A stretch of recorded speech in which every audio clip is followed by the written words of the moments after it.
क्या आप अपनी खुद की आर्मी मैनेज करना चाहेंगे? एक्साइटिंग बैटल्स में पार्टिसिपेट करना चाहेंगे? दूसरी रेसेस को सब्जुगेट करके अपना एक मजबूत किला डेवलप करना चाहेंगे? हमारी कहानी के हीरो को ये अपॉर्चुनिटी मिलती है क्योंकि उसके पास था ऑलमाइटी लॉर्ड का सिस्टम। इसकी हेल्प से वह अपने वॉरियर्स को डेवलप कर सकता था और नई टेक्नोलॉजीज को डिस्कवर कर सकता था। फैसिनेटिंग डेवलपमेंट, फोर्ट्रेसेस को कैप्चर करना, टेरिटरीज के लिए लड़ाई, अनोखी रेसेस और ब्रेथ टेकिंग एपिक बैटल्स, ये सब इस स्टोरी में देखने को मिलेगा। तो चलिए शुरुआत करते हैं जब हमारा हीरो रिचर्ड सोलिन शहर में अराइव करता है। इस दुनिया में ट्रांसपोर्ट होने के बाद वह खुद को एक बस्टर्ड की बॉडी में पाता है जो कि मशहूर ओरलैंडो फैमिली से बिलोंग करता है। रिचर्ड के इस सिटी में आने के कई रीजंस हैं। वह यहाँ एक न्यू चैप्टर शुरू करना चाहता है और उसके पास सुप्रीम ओवरलॉर्ड सिस्टम भी है। सिटी लॉर्ड्स चेंबर्स में पहुंचने के बाद उसे बैड न्यूज मिलती है कि उसके फादर कैल्विन ओरलैंडो की डेथ हो चुकी है। उसका हाफ ब्रदर विंगर ओरलैंडो उसे एक थ्रेट की तरह देखता है, लेकिन रिचर्ड इंडिफरेंट रहता है। सिटी लॉर्ड गुस्से में डिमांड करता है कि रिचर्ड ओरलैंडो नेम छोड़ दे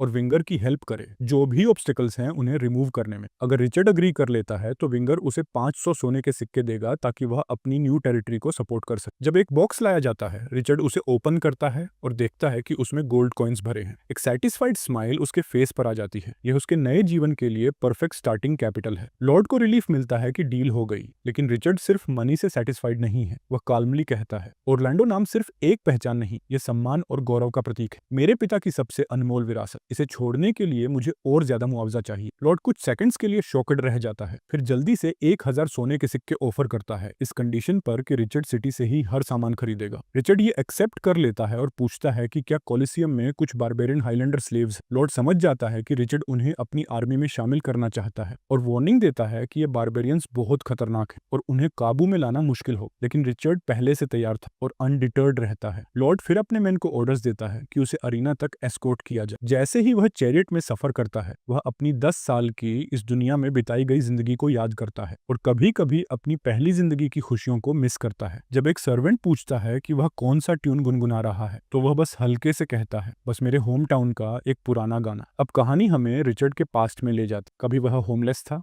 एक थीफ की तरह मारा गया और ट्रैश की तरह फेंक दिया गया, लेकिन री इनकारनेशन के बाद उसने इस बॉडी को अपना बना लिया और उसे माइटी लॉर्ड सिस्टम में हर दिन वह और ताकतवर होता गया। शुरू में उसका लक्ष्य एक नाइट बनना था, लेकिन उसके फादर ने अचानक डिसीजन लिया कि वह उसे अपना हेयर बनाएंगे, जिससे उसके प्लान्स डिसरप्ट हो गए। फॉर्चुनेटली उसने सर्टिफिकेट ऑफ पायनियरिंग लॉर्डशिप सही समय पर ले ली और अपनी फैमिली के गुस्से से बचने के लिए सोलिन सिटी भाग आया। कोलिसियम में पहुंचकर वह ओनर को बताता है कि वह सभी बारबेरियंस को परचेस करना चाहता है ताकि वह अपनी ट्रूप्स बना सके और अपनी टेरिटरीज एक्सपैंड कर सके। ओनर एक बिग सेल की अपॉर्चुनिटी देखकर एक्साइटेड हो जाती है और उसे इनसाइड लेकर जाती। चलते हुए ओनर वॉन्स हिम कि द बारबेरियंस बहुत वाइल्ड और खतरनाक है और अक्सर फाइटर्स को इंजर कर देते हैं, जिससे उसकी मेडिकल एक्सपेंसेस बढ़ जाती है। वह कॉशन बरतने की एडवाइस देती है, लेकिन रिचर्ड का इंटरेस्ट और बढ़ जाता है जब वह देखता है कि ये मॉन्स्ट्रस क्रीचर्स कॉरिडोर में लाइंड अप है। उसका एक्साइटमेंट तब और बढ़ जाता है जब ओनर मेंशन करती है कि ये बारबेरियंस मगरमच्छों को मारकर खा सकते हैं। उनकी सेल्फ सफिशिएंसी और फाइटिंग स्किल्स देखकर रिचर्ड का डिटर्मिनेशन और बढ़ जाता है। ओनर सोचती है कि शायद वह क्रेजी है, लेकिन उसे नहीं पता कि रिचर्ड के पास the most powerful lord system है ऑन द कॉन्टिनेंट।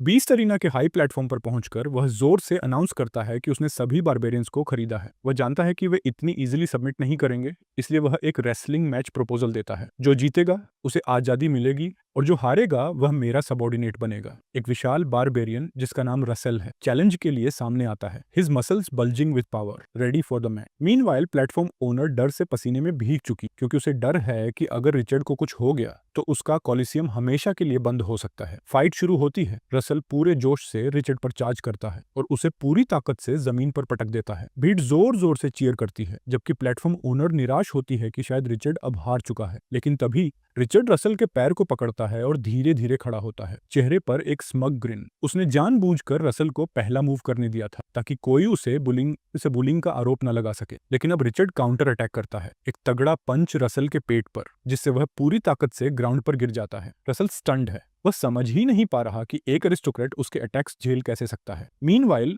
रिचर्ड का शरीर एक सुनहरी आग से चमकने लगता है। द लॉर्ड सिस्टम से मिली एक शक्तिशाली स्किल। रसल अब और भी एनरेज्ड हो जाता है। वह दोबारा चार्ज करता है, लेकिन इस बार रिचर्ड आसानी से उसे कंधे के ऊपर उठाकर जमीन पर पटक देता है। अब रसल खुद को रिचर्ड के पैर के नीचे दबा हुआ पाता है। क्या मैं वाकई इस पतले दुबले आदमी से हार गया? लेकिन रसल हार मानने को तैयार नहीं। वह फिर खड़ा होता है, determined to rechallenge Richard. Richard calm और कॉन्फिडेंट है। वह मुस्कुराकर चैलेंज एक्सेप्ट करता है। बाकी बारबेरियंस यह लड़ाई अब नहीं देख सकते, लेकिन रिचर्ड उन्हें रोक नहीं सकता। रिचर्ड रसल को पकड़कर बार बार ग्राउंड पर पटकता है और पूछता है, अब भी हार नहीं मानोगे? रसल ब्रूज्ड और स्वोलन है, लेकिन अब भी हार नहीं मानता। बचे हुए बारबेरियंस उसे सरेंडर करने की सलाह देते हैं, क्योंकि वह 10 बार हार चुका है। रसल खुद भी शॉक्ड है कि वह इतना कमजोर कैसे निकला। तभी एक फीमेल बारबेरियन आगे आती है। अगर तुम्हें इन बारबेरियंस पर राज करना है तो पहले मुझे हराना होगा। Gunther the barbarian leader. Richard का एक्साइटमेंट बढ़ जाता है, तो अब असली खेल शुरू होने वाला है। गुंथर लाइटनिंग स्पीड से हमला करती है और रिचर्ड को ऑफ गार्ड पकड़ लेती है। तभी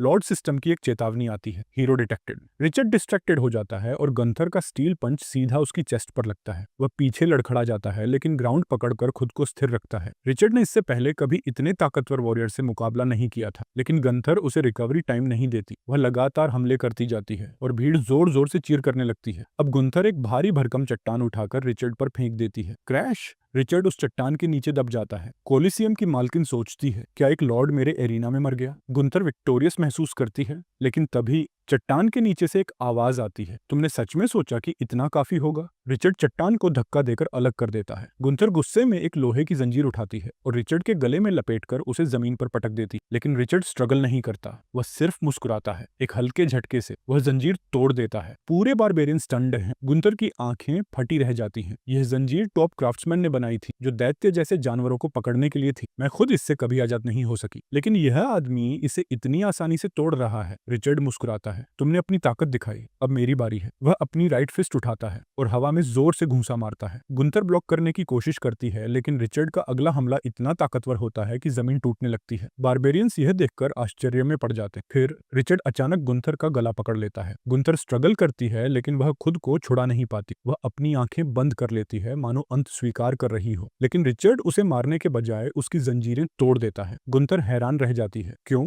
रिचर्ड मुस्कुराता है, क्योंकि मैं तुम्हें मारने नहीं, अपने साथ जोड़ने आया हूँ। गुंथर गहरी सांस लेती है और धीरे धीरे रिचर्ड का हाथ थाम लेती है। अब से तुम हमारे लॉर्ड हो। बारबेरियंस कुछ देर के लिए शांत रहते और फिर जोर से चिल्लाते हैं, हम तुम्हारा अनुसरण करेंगे। रिचर्ड ने अपना हाथ आगे बढ़ाया, एक संकेत कि बारबेरियंस उसके साथ जुड़ सकते हैं। गुंथर ने उसका हाथ थाम लिया और उठ खड़ी हुई, ये घोषणा करते हुए, अब से रिचर्ड हमारे नए नेता हैं। रिचर्ड ने अपनी आवाज बुलंद की, अब मैं लॉर्ड बनूंगा और मुझे तुम्हारी ताकत चाहिए ताकि हम एक साथ आगे बढ़ सकें। पहले तो बारबेरियंस असमंजस में थे, लेकिन फिर उन्होंने शोर मचाकर अपनी सहमति जता दी। अब रिचर्ड उनके बॉस। चीयर्स के बीच रिचर्ड को एक सिस्टम नोटिफिकेशन मिला। जैसे ही उसने अपनी टीम में जुड़ने के लिए आए रिक्वेस्ट की बाट देखी, रिचर्ड को एहसास हुआ कि उसने सुप्रीम लॉर्ड बनने की अपनी यात्रा का पहला कदम उठा लिया है। लेकिन यह यात्रा आसान नहीं होगी। यह दुनिया केवल अराजकता और रक्तपात से भरी हुई। अनगिनत लोग लॉर्ड्स बनने के लिए उठे, लेकिन उनमें से ज्यादातर हताशा और विनाश में डूबकर खत्म हो गए। रिचर्ड जानता था कि उसका सफर रोमांचक होगा, लेकिन वह आधे नंगे बारबेरियंस के झुंड के साथ शहर में घूमना समझदारी नहीं समझता था। इसलिए उसने अपने लोगों को शहर की सबसे बड़ी इक्विपमेंट स्टोर की ओर चलने का आदेश दिया। The equipment store. जैसे ही वे स्टोर में घुसे,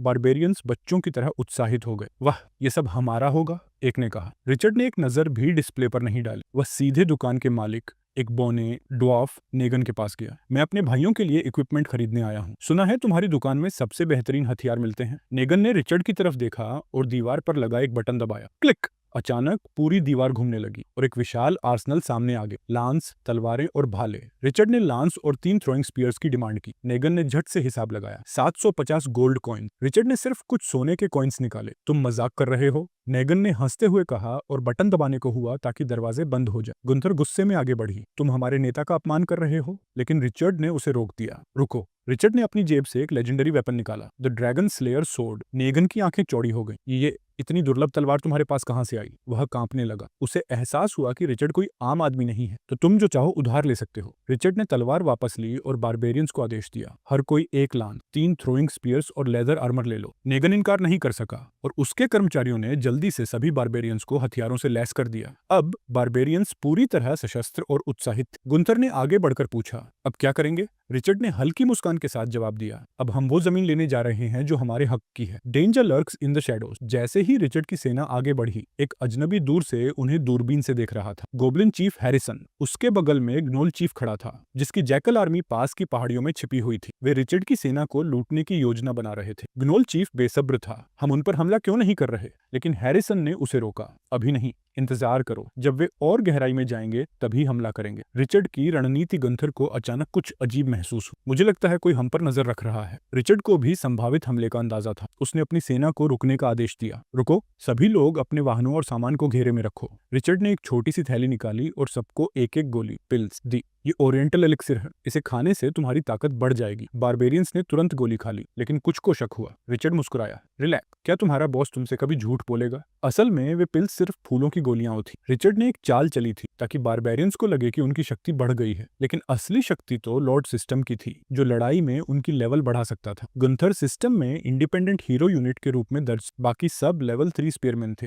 रिचर्ड ने हल्के से मंत्र पढ़ते हुए एक और मैजिक पिल निकाली और बड़बड़ाया, बहुत जल्द तुम सब इसकी असली शक्ति देखोगे। The attack begins. दूसरी तरफ गोब्लिन्स और जैकल्स ने देखा कि बारबेरियंस रुक गए थे। ग्नोल चीफ हंसा, डर गए क्या? लेकिन गोब्लिन चीफ ने हाथ से इशारा किया, अभी नहीं, लेकिन हाँ, अब हमला करने का सही समय। चार्ज। हजारों गोब्लिन्स और जैकल्स पहाड़ी से नीचे दौड़े। बारबेरियंस पर मौत की बारिश होने वाली थी। मॉन्स्टर्स पहाड़ी से नीचे दौड़ते हैं। रिचर्ड तुरंत अपनी आर्मी को पहली बैटल के लिए तैयार होने का आदेश देता है। नल ब्लडशेड के लिए ईगर अपने फोर्सेस को पहले सबको मार डालने का निर्देश देता है। दोनों साइड्स लड़ाई के लिए तैयार हो रही, तभी रिचर्ड एक स्पीयर्स उठाकर जबरदस्त स्पीड से दुश्मन की ओर फेंकता है। स्पीयर हवा में तेजी से उड़ता हुआ हैरिसन की ओर बढ़ता है, लेकिन वह अपने आर्मर्ड आर्म से इसे आसानी से डिफ्लेक्ट कर देता है। स्पीयर दिशा बदलकर दूर खड़े एक गोब्लिन की स्कल चीर देता है। हैरिसन अपनी आर्मी को बताता है कि उनके ओपोनेंट्स ताकतवर तो हैं, लेकिन इतना नहीं कि उनसे डरना पड़े। वह अपनी आर्मी को याद दिलाता है कि उनकी संख्या दुश्मन से कहीं अधिक है और सभी को एक साथ अटैक करने के लिए प्रेरित करता है। रिचर्ड की आर्मी क्लियर तौर पर नंबर्स में कमजोर पड़ रही थी, जिससे बारबेरियंस का आत्मविश्वास डगमगाने लगा। उनमें से एक मटस करता है कि चाहे वे कितने भी स्ट्रॉन्ग क्यों ना हो, इतनी बड़ी आर्मी को हराना इम्पॉसिबल है। एक जैकल हमला करता है, लेकिन एक बारबेरियन उसे पंच मारकर गिरा देता है। दूसरा बारबेरियन अपने वेपन से एक जैकल के स्टमक में वार करता है। हालांकि जैकल्स हार मानने वाले नहीं थे और वे बारबेरियंस को किल करने लगे। एक विशाल गोब्लिन एक साथ कई बारबेरियंस से लड़ रहा था। रसल और एक अन्य बारबेरियन खुद को गोब्लिन्स और जैकल्स से घिरा हुआ पाते हैं। रसल अपने वेपन से जैकल्स पर वार करता है, लेकिन तभी 3 जैकल्स उस पर एक साथ अटैक कर देते हैं। इस बीच एक विशाल गोब्लिन एक बारबेरियन को एक हाथ से पकड़कर इतनी जोर से दबाता है कि उसका शरीर बर्स्ट हो जाता है। गुंथर ये सब देखकर रिचर्ड से पूछता है कि अब क्या किया जाए। रिचर्ड गुंथर से एक और स्पीयर देने को कहता है। फिर वह उस पर फ्लेमिंग स्पीयर हेड लगाकर एक ट्रोल की ओर लॉन्च करता है। स्पीयर सीधे ट्रोल को हिट करता है और उसे इंस्टेंट मार डालता है, जिससे बाकी मॉन्स्टर्स डरकर रिट्रीट करने लगते हैं। ये सक्सेसफुल अटैक रिचर्ड की आर्मी का मोरल बूस्ट कर देता है। अचानक रसल उठकर अपने ऊपर झपटे जैकल को जमीन पर पटक देता है। ठीक उसी समय नल चीफ उसके पीछे आकर उसे फेटल ब्लो देने वाला ही था कि रिचर्ड का स्पीयर उसकी बॉडी को भेद देता है। इसके तुरंत बाद रिचर्ड अपनी ड्रैगन स्लेयर सोर्ड निकालकर चिल्लाता है कि लुटेरों के लीडर्स मारे जा चुके और दुश्मन का फाइटिंग स्पिरिट टूट चुका है। वह अपनी आर्मी को इस मोमेंट का फायदा उठाकर फुल स्केल अटैक करने का आदेश देता है। रिचर्ड के शब्दों से उत्साहित होकर बारबेरियंस का जोश बढ़ जाता है और वे बैटल में हावी होने लगते। गुंथर को अब समझ आता है कि रिचर्ड शुरुआत से ही दुश्मन के लीडर्स को टारगेट कर रहा था और कैरेज पर खड़े रहने से उसे पूरे बैटलफील्ड का बेटर व्यू मिल रहा था। रिचर्ड एक पुरानी कहावत दोहराता है, बैंडिट्स को पकड़ना है तो पहले उनके लीडर को पकड़ो। अब केवल चीफ हैरिसन की आर्मी बची जो इस एम्बुश की साजिश रचने वाले थे। गोबल गुस्से में दांत भींचते हुए बारबेरियंस को लूजर्स और ऑर्डिनरी लोग कहकर उनकी बेवकूफी के परिणाम देखने को कहता है। तभी उसके शरीर से पॉइजनस ग्रीन एनर्जी निकलने लगती। यह देखकर रिचर्ड सोचता है कि यह कोई साधारण गोब्लिन नहीं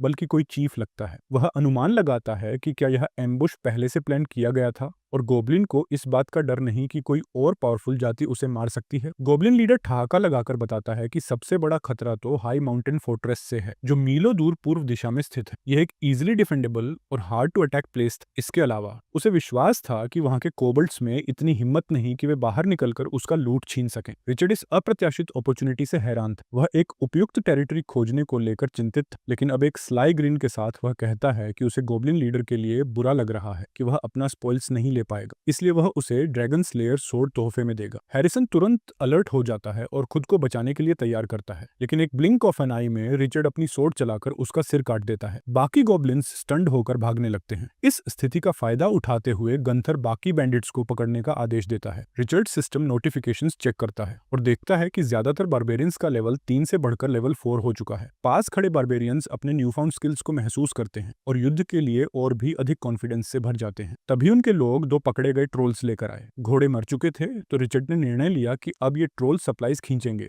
और उन्हें नए मार्शल्स घोषित कर दिया। रिचर्ड ने मैप का अध्ययन करते हुए देखा कि उनकी अगली मंजिल हाई माउंटेन फोर्ट्रेस थी। एक बड़ा ट्रोल एक कार्ट खींच रहा था जिसमें रिचर्ड बैठकर मैप पढ़ रहा था। उसने देखा कि यह ट्रोल काफी तेज था और इस गति से वे जल्दी ही हाई माउंटेन फोर्ट्रेस पहुंच जाएंगे। फिर से सिस्टम पैनल सामने आया जिसमें उसके वेरियस स्टैट्स इंक्लूडिंग वेपन्स दिखाए गए। रिचर्ड ने महसूस किया कि हर इंप्रूवमेंट के साथ उसे अपने पर्सनल एट्रीब्यूट्स के लिए बोनस पॉइंट्स मिल रहे थे। स्टोर बटन अभी भी इनएक्टिव था और उसे अपनी पावर और थ्रोइंग स्किल्स बढ़ानी थी। वेपन मास्टरी बैटल से एनहांस हो सकती थी, लेकिन उसकी एट्रीब्यूट बोनसेस नेचुरल थे, बिना किसी मैजिकल एबिलिटीज के। वह सोचता है कि क्या वह और स्ट्रॉन्गर होगा, खुद को एक मस्कुलर जायंट की तरह इमेजिनिंग करता है। तभी गुंथर ने बताया कि वे हाई माउंटेन फोर्ट्रेस के बेस तक पहुंच चुके हैं। रिचर्ड खड़ा हो जाता है और माउंटेन के बेस काल्म वाटर और ग्रीनरी को देखता है। वह टिप्पणी करता है कि यह जगह इतनी बुरी नहीं है। पास में साफ पानी देख कुछ बारबेरियंस कूद कर नहाने लगते हैं, जिससे गंथर थोड़ा एम्बेरेस्ड महसूस करता है। 2 बारबेरियंस डेड रैबिट्स लेकर आते हैं और बताते हैं कि यहाँ वाइल्ड लाइफ की अबंडेंस है और वे बड़े शिकार पर जाने का सुझाव देते हैं। रिचर्ड को लगता है कि उनकी सर्वाइवल स्किल्स इंप्रेसिव हैं। रिचर्ड ने देखा कि गंथर अपनी हाथों को सूंघ रही थी और उसने सुझाव दिया कि वह नहाकर आराम करे, खासकर उनकी रीसेंट बैटल्स के बाद। उसने पास के हिडन पॉन्ड का जिक्र किया और भरोसा दिलाया कि वह बारबेरियंस पर नजर रखेगा। गुंथर ने शर्माते हुए धन्यवाद कहा। कुछ देर बाद एक सेक्लूडेड ग्रीन स्पॉट में स्टोन से घिरे हुए गंथर ने हिडन पॉन्ड में स्नान किया, आराम किया और एक अच्छे ब्रेक का आनंद लिया। रात के कवर में रिचर्ड और उसकी ग्रुप माउंटेन टॉप पर पहुंचे और हाई माउंटेन फोर्ट्रेस को पाया। रिचर्ड ने सभी को बताया कि यह उनका नया बेस कैंप होगा। 2 कोबल्ट्स को गेट पर पहरा देते हुए देखकर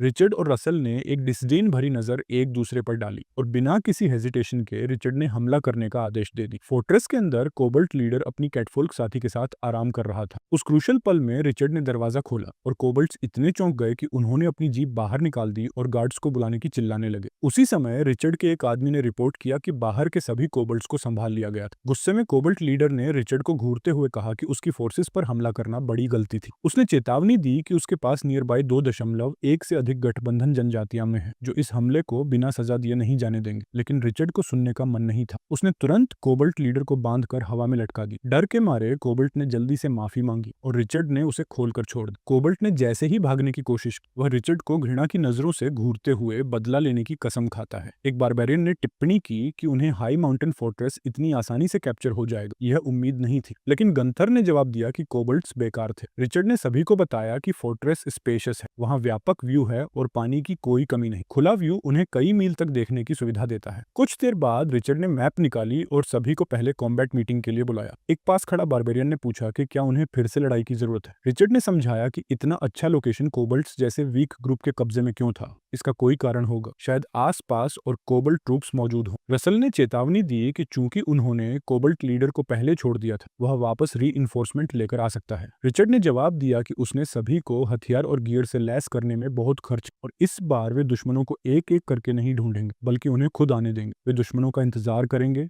और फिर एक साथ सबको खत्म करेंगे ताकि ज्यादा मुनाफा हो। फोर्ट्रेस में सेटल होने के बाद ट्रूप ने जश्न मनाया, लेकिन गुंथर ने रिचर्ड से पूछा कि क्यों बैंडिट अब तक कोई कदम नहीं उठा रहा, जबकि इतना समय गुजर चुका था। रिचर्ड ने अपना खाना खाते हुए जवाब दिया कि वह बहुत इम्पेशेंट हो रही थी और सुझाव दिया कि उन्हें थोड़ा और इंतजार करना चाहिए। शांति के दिन केवल 2 दिन ही रहे और फिर रिचर्ड के आदमी ने पास के क्षेत्र में एक बड़ी आर्मी के बारे में पता चलाया। अपना मुंह पोंछते हुए रिचर्ड हल्की सी मुस्कान के साथ बोला कि अब समय आ गया था, क्योंकि उनकी किस्मत उनके पास आ चुकी थी। उस रात बिनोकुलर्स का इस्तेमाल करते हुए रिचर्ड ने दुश्मन के कैंप का निरीक्षण किया और देखा कि गॉब्लिन सो रहे थे। इस अवसर को जब्त करने और हाई माउंटेन फोर्ट्रेस पर पूरी तरह से नियंत्रण पाने का निर्णय लिया। उसने निर्देश दिया कि केवल गंथर की स्क्वाड उसके साथ हमले में शामिल होगी, जबकि बाकी बारबेरियंस और ट्रोल्स फोर्ट्रेस में रुककर उसे सुरक्षा देंगे। बारबेरियंस ने सहमति जताई और रिचर्ड ने सुझाव दिया कि काम जल्दी खत्म कर दिया जाए। जल्दी से काम खत्म करते हैं, क्योंकि जब बारबेरियन सोते हुए गोब्लिन्स के टेंट्स के पास पहुंचे, गुंथर ने एक टेंट खोला और अपनी सोर्ड से अंदर सो रहे गोब्लिन को तुरंत मार डाला। शोर सुनकर बाकी गोब्लिन्स जाग गए और एक बैटल शुरू हो गया। अपनी ट्रूप्स को ऑर्गेनाइज तरीके से हिलते हुए देख रिचर्ड ने चुपचाप अपना सिस्टम पैनल खोला। सिस्टम ने उन्हें सिर्फ स्ट्रेंथ ही नहीं दी थी, बल्कि पहले वे सिर्फ सिंपल माइंडेड बार्बेरियंस थे जो कोऑर्डिनेशन के इंपॉर्टेंस को नहीं समझते थे। अब वे एक एलीट फोर्स बन गए थे जो इफेक्टिव बैटल फॉर्मेशंस बना सकते थे। अचानक रसल ने कुछ स्ट्रेंज महसूस किया, जैसे ही जमीन में जबरदस्त कंपन होने लगा। उसे एक साइड में फेंका गया क्योंकि एक विशाल गोब्लिन जिसकी 2 हॉर्न्स थीं, ड्रैगन गोब्लिन के रूप में सामने आया। ड्रैगन गोब्लिन ने मंत्र पढ़ने शुरू किए और गोब्लिन जमीन से बाहर निकलने लगे जैसे ग्राउंड हॉग। ये साइट सभी को डरा गया, जिसमें रिचर्ड भी शामिल था, जिसे एहसास हुआ कि सिचुएशन ज्यादा चैलेंजिंग हो गई है। लेकिन यही नहीं था, गोब्लिन ने एक और जोरदार रोर निकाली और एक विशाल क्रीचर जो पेंगोलिन जैसा दिखता था सामने आया, जो ड्रैगन गोब्लिन को अपनी पीठ पर उठाकर खड़ा कर लिया। इस जुदा क्रीचर को देखकर बार्बेरियंस फिर से डर गए। पेंगोलिन पर सवार गोब्लिन ने उन्हें मूर्ख लूजर्स कहा और फिर अपनी वेपन को उनकी ओर इशारा किया और ड्रैगन्स ब्लड की पावर से उन्हें सजा देने की मांग की। गुंथर रेडी थी। उसने एक स्पीयर क्रीचर पर फेंका,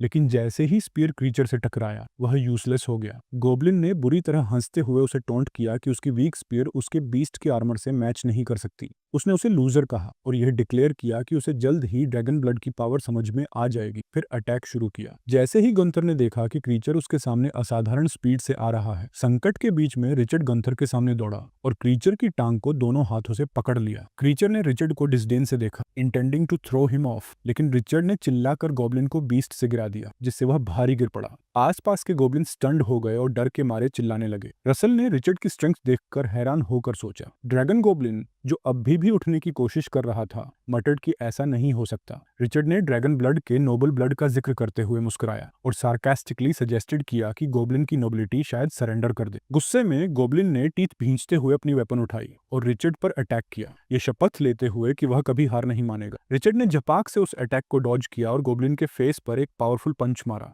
फिर भी रिचर्ड ने अपनी क्लोक ठीक की और आत्मविश्वास से चलते हुए सभी को याद दिलाया कि उसने जैसा प्रॉमिस किया था वैसे ही बैटल जल्दी खत्म किया। इस बीच जब बार्बेरियंस ड्रैगन ब्लड वाले वेपन के साथ जश्न मना रहे थे, रिचर्ड ने अपने लेवल की जांच की और देखा कि उसे 175 एक्सपीरियंस पॉइंट्स मिले हैं। इन पॉइंट्स को इस्तेमाल करने का फैसला करते हुए रिचर्ड ने उन्हें गुंथर की स्ट्रेंथ बढ़ाने के लिए एलोकेट किया। गुंथर ने रिचर्ड को बुलाया और उसे पेंगोलिन दिखाया, जिसे उन्होंने पकड़ लिया और बांध लिया। उसने इसे उसे गिफ्ट के रूप में दिया। नियर बाय कुछ बार्बेरियंस ने बड़े बॉक्सेस खोले जिनमें सिर्फ 2 सोने के सिक्के थे जो उनकी खराब फाइनेंशियल सिचुएशन को दिखा रहे थे। रिचर्ड हंसी में बोले कि लगता है गोब्लिन्स भी मुश्किल में हैं। गुंथर ने फिर पूछा कि हमें उस मॉन्स्टर के साथ क्या करना चाहिए। रिचर्ड ने पेंगोलिन के पोटेंशियल मीट को देखते हुए उसे सिर पर हाथ पिटा और नाम दिया विंड चेसर। उसने एक साफ शर्त रखी, अगर बीस्ट ने आदतें नहीं सुधारी तो उसे सबके लिए खाना बना दिया जाएगा। तभी रिचर्ड ने देखा कि स्टोर आइकन अब अवेलेबल था। उसने एक पुरानी नाइट स्पीयर देखी जिसकी कीमत 800 डीएंस थी। चूंकि उसकी वॉलेट खाली थी,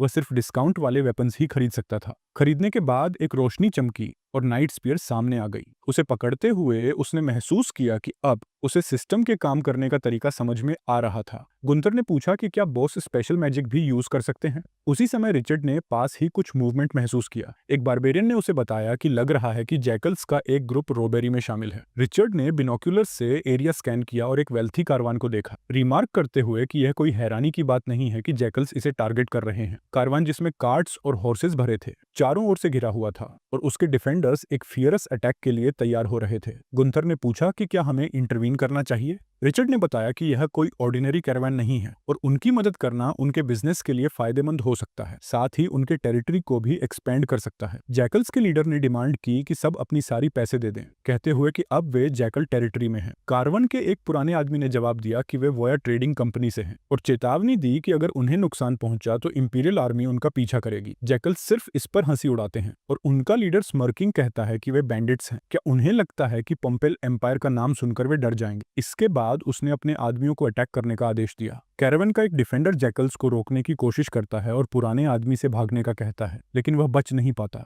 एक हमलावर ने पीछे से उसे मारा और वह गिर पड़ा, खून से सना हुआ और दया की भीख मांगते हुए कहता है कि वह पैसे दे देगा। जैकल लीडर ने कहा कि अब दया का कोई मतलब नहीं, अब कोई उन्हें बचाने नहीं आएगा। अचानक एक स्पीर हवा में उड़ते हुए लीडर के सीने में समा गई। वह खून उगलता है और सब स्टंड हो जाते हैं। रिचर्ड जो स्पीयर फेंकने वाला था उसने कहा कि ये बड़ी अच्छी तरह से परफॉर्म कर रही है। गुंथर ने तुरंत अपने बार्बेरियंस को आदेश दिया कि वे जैकल्स को मार डालें। बार्बेरियंस बिना किसी हेजिटेशन के चार्ज करने लगे। जैकल्स घबराए हुए थे और उन्हें यह समझ में नहीं आ रहा था कि ये हमलावर कौन है। रिचर्ड ने एक पेड़ के पास आराम से खड़े होकर कहा कि ये जैकल सिर्फ कुछ साधारण बैंडिट्स हैं और इस बार वह बस इसे देखेंगे। गुंथर ने आत्मविश्वास से अपने आदमियों को 2 ग्रुप्स में बांटने का आदेश दिया। रिचर्ड ने ध्यान से देखा कि जबकि बारबेरियन स्ट्रांग हैं, वह एक नेता के तौर पर डिसिप्लिन्ड आर्मी को ज्यादा महत्व देता है, जो उनकी भविष्य की लड़ाइयों के लिए बेहद जरूरी है। सभी जैकल्स हार गए, सिर्फ 2 बचे थे। एक ने भागने का फैसला किया, जिससे दूसरा नाराज हो गया। उसने चिल्लाते हुए पूछा कि क्या उसका साथी सच में भाग रहा था। भागने वाला जैकल बोला कि अगर उसने अब तक नहीं समझा तो रिचर्ड और बारबेरियंस ने गोब्लिन, नूल्स और जैकल्स के अलायंस को नष्ट कर दिया था। दूसरा जैकल तब समझा और चिल्लाया कि रिचर्ड, जो लेजेंडरी नोबल और लॉर्ड ऑफ द वाइल्ड के रूप में जाना जाता था, वह अचानक सामने आ गया। अब उसे उनकी मुश्किलों का एहसास हुआ और वह चिल्लाया कि वे अब बर्बाद हो गए हैं, उन्हें भाग जाना चाहिए।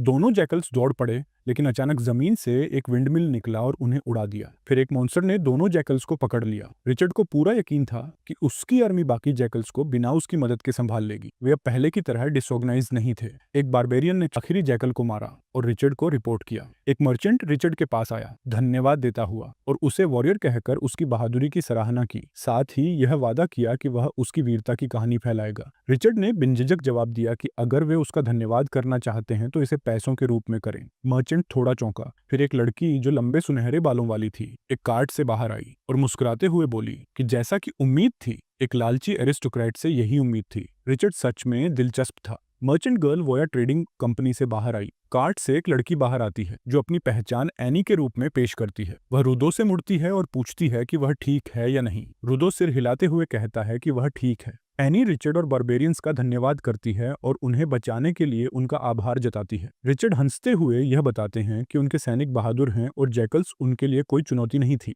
इस बीच पास खड़े बारबेरियंस आपस में बड़बड़ाते हैं और रिचर्ड को एरोगेंट कहते हैं, ये शिकायत करते हुए कि वह कभी भी सामान्य समय में उनकी तारीफ नहीं करते। एनी रिचर्ड से कहती है कि उसके पास एक अनुरोध है। रिचर्ड पूछते हैं क्या चाहिए। एनी बताती है कि उनके कई लोग घायल या मरे हुए हैं और अब बाकी कैरावेन्स के साथ उनके व्यापार को पूरा करना असंभव हो गया है। वह उम्मीद करती है कि वे रिचर्ड और उनके समूह के साथ कुछ समय रुक सकें। रिचर्ड बिना कोई सहानुभूति दिखाए जवाब देता है कि उसके एस्टेट में रुकना महंगा होगा, ये बताते हुए कि यह उसके घर में 5 सितारा होटल के जैसा जाना जाता है। एनी कहती है कि वह पैसे और हथियारों से भुगतान करने का इरादा रखती है। फिर वह रुदो से एक आइटम लाने का आदेश देती है। रुदो एक टर्क्वाइज बॉल लेकर आता है जिसमें तारे बने हुए होते हैं। रिचर्ड पूछता है कि यह क्या है और एनी बताती है कि यह एक कम्युनिकेशन क्रिस्टल है जिसका उपयोग वह अपने ट्रेडिंग हाउस से मदद के लिए संदेश भेजने में करती है। रिचर्ड पूछता है कि उनके रीइंफोर्समेंट्स कब आएंगे और एनी जवाब देती है कि यह कम से कम 3 दिन लेगा क्योंकि वे होरन से बहुत दूर हैं। चतुर रिचर्ड को अब भी यकीन है कि यह सामान्य कैरावन नहीं है और वह देखता है कि यह एक अच्छा मौका हो सकता है बहुत सारा पैसा कमाना। वह कहता है कि उन्हें साथ आना चाहिए और घोषणा करता है कि वह Richard, the Lord of the highland fortress, कभी भी दोस्ताना मेहमानों को वापस नहीं कर। एनी उनका धन्यवाद करती। कुछ समय बाद वे फोर्ट्रेस पहुंचते हैं। रिचर्ड देखता है कि कैरावन के सदस्य सड़क पर बिछे और घायल लोगों की देखभाल कर रहे हैं। एनी रुदो को घायल सैनिकों को एक हीलिंग पोशन देने का आदेश देती है। वह एक वायल से नीला द्रव्य एक बड़े बाल्टी में डालती। रिचर्ड यह देखकर महसूस करता है कि यह एक लेजेंडरी हीलिंग पोशन जिसे उच्च स्तरीय जादूगर ने आशीर्वाद दिया है और मध्य स्तरीय जादू से मजबूत किया है, जो घावों को तुरंत ठीक कर सकता है। वह यह सोचता है कि यह पोशन उसकी पहुंच से बाहर है क्योंकि उसके पास इतना उच्च स्तर का स्टेटस नहीं है। एनी बताती है कि यह पोशन महंगा है और इस कैरावन के बारे में उसकी आशंकाएं सच साबित होती हैं। रात होते ही एनी रुदो से पूछती है कि क्या उसने सभी पीड़ितों की जांच की है। वह जवाब देता है कि उनके पास पैसे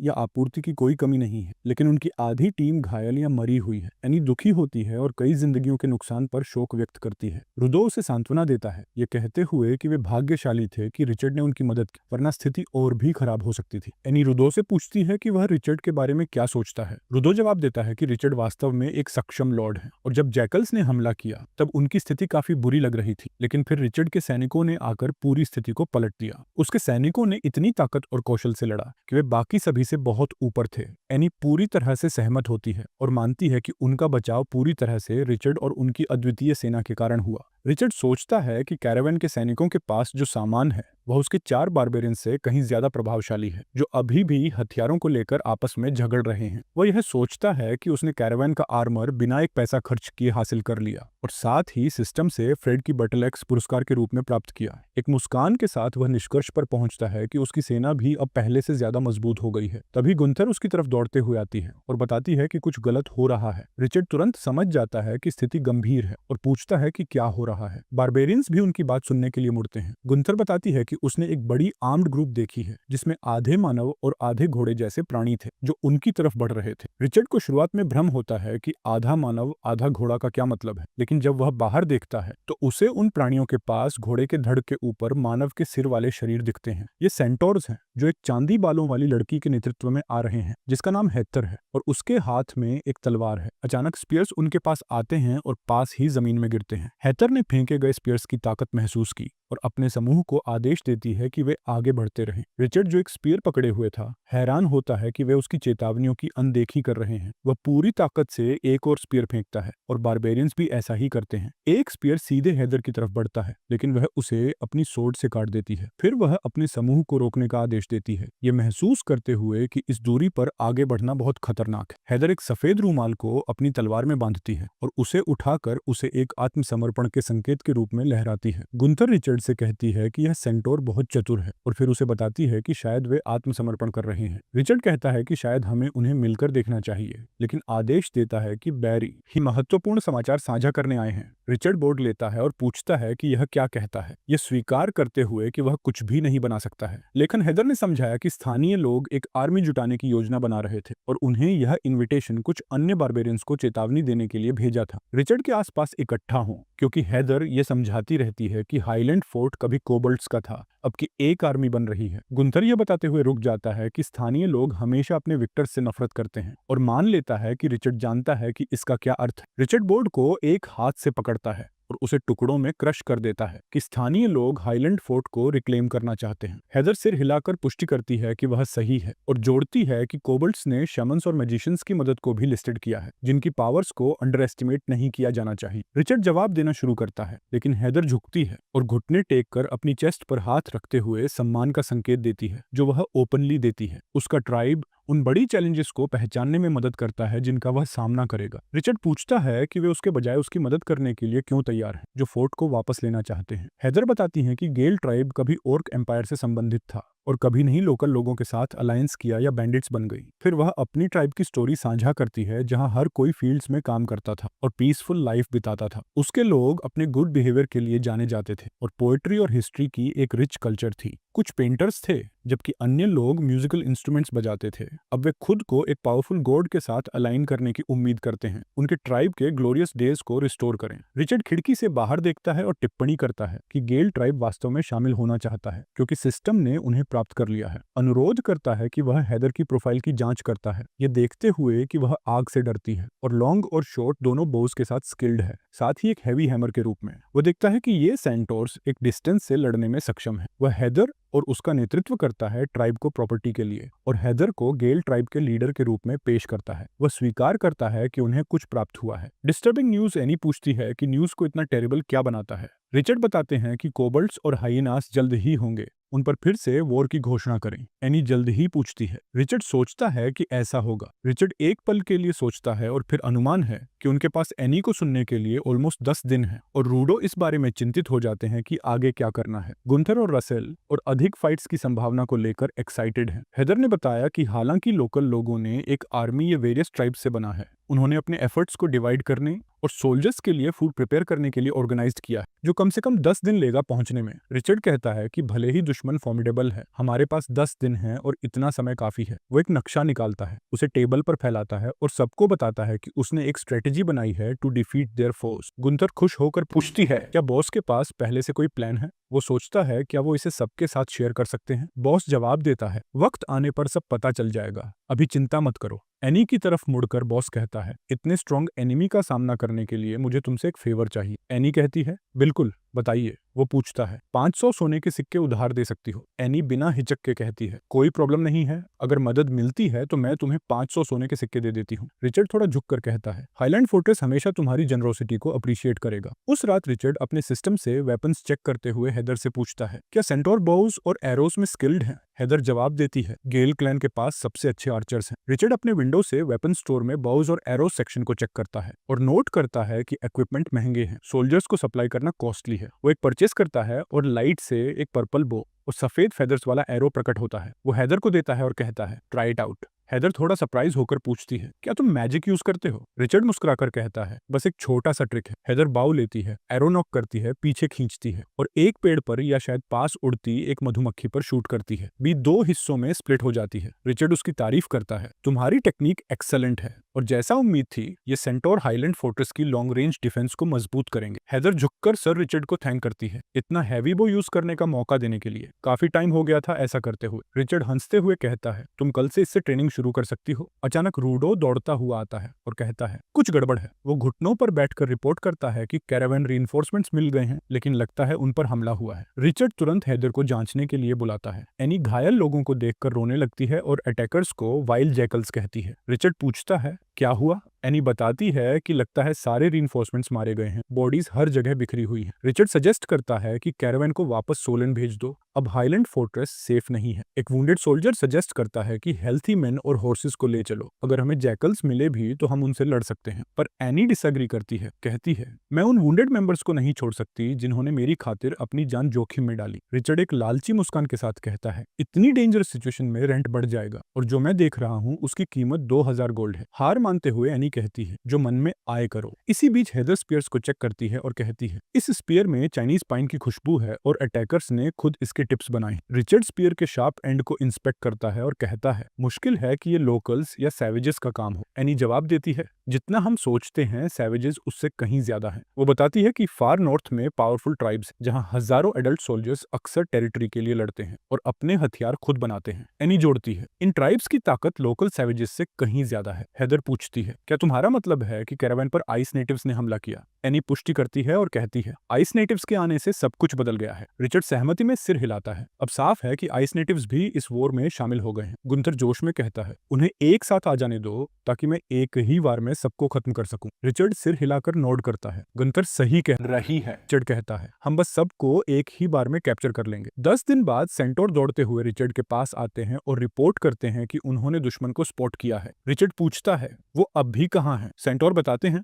दुश्मन ने माउंटेन के बेस पर कैंप लगा रखा है, लगभग 50 मील दूर, और लगता है कि वो कल अटैक करने का प्लान बना रहे हैं। रिचर्ड इस खबर से खुश होकर कहता है, हम काफी टाइम से इसका इंतजार कर रहे थे और अब वो मोमेंट आ गया है। रिचर्ड जोश में अपनी तलवार खींचता है और अपनी आर्मी को बैटल के लिए तैयार रहने का आदेश देता है। वो कहता है, दुश्मन के सिर काटो और उन्हें बोल्स की तरह इस्तेमाल करो। बारबेरियन आर्मी जोश में आगे बढ़ती है, अपने वेपन्स लहराते हुए जोर जोर से चिल्लाते हैं, जबकि सेंटोर अपने बोज रेडी करते हैं और एंटिसिपेशन में अपने हूव्स जमीन पर मारते हैं। रिचर्ड जब अपनी आर्मर पहनता है तो उसे इसका हैवी वेट महसूस होता है। एनी उसकी तरफ मुड़कर पूछती है, तुम्हारी स्ट्रेटेजी क्या है? तुम कैसे एक्ट करने वाले हो? रिचर्ड जवाब देता है, पहले हम 2 राउंड्स में एरोस लॉन्च करेंगे और फिर चार्ज करेंगे। वो मानता है कि अगर हम 100 एनिमीज को मार दें तो बाकी खुद ही पीछे हट जाएंगे। रूडो और एनी इस सीधे साधे प्लान को सुनकर हैरान हो जाते हैं। रिचर्ड कॉन्फिडेंटली खड़े होकर एनी से कहता है, सब ठीक होगा, चिंता मत करो। इसी बीच गॉब्लिन्स का एक ग्रुप माउंटेन्स के बीच से मार्च करता है, उनके जैकल लीडर के नेतृत्व में, जो एक बड़े जैकल बीस्ट पर सवार है। लीडर सोल्जर्स की छोटी संख्या देखकर कहता है, अगर बस यही लॉर्ड की आर्मी है तो ये तो हार मांग रहे हैं। फिर वो कोबल्ट चीफ की तरफ मुड़कर कहता है, हमें ये बैटल जल्दी खत्म करनी होगी। कोबल्ट जवाब देता है, जल्दी की जरूरत नहीं है क्योंकि लॉर्ड रिचर्ड काफी फॉर्मिडेबल है। बिनोकुलर्स के जरिए वो रिचर्ड को विंडचेजर के पास खड़े हुए देखते। एनिमी लीडर सोल्जर्स की बड़ी संख्या देखकर डिसाइड करता है कि हमें इन्हें बिना हेजिटेशन के क्रश करना। जैकल्स और गोब्लिन्स सीधा फोर्ट्रेस पर हमला कर दे। रिचर्ड बैटल के लिए तैयार खड़े होकर सोचते हैं, भगवान ने हमें जीवन दिया है लेकिन अफसोस लोग इसकी कद्र नहीं करते। वो अपना वेपन ऊपर उठाकर सबको वॉर के लिए तैयार रहने का आदेश देते हैं। इसी दौरान जैकल आर्मी तेजी से चार्ज करती है, अपने दुश्मनों को काटकर मार डालो के ऑर्डर्स के साथ।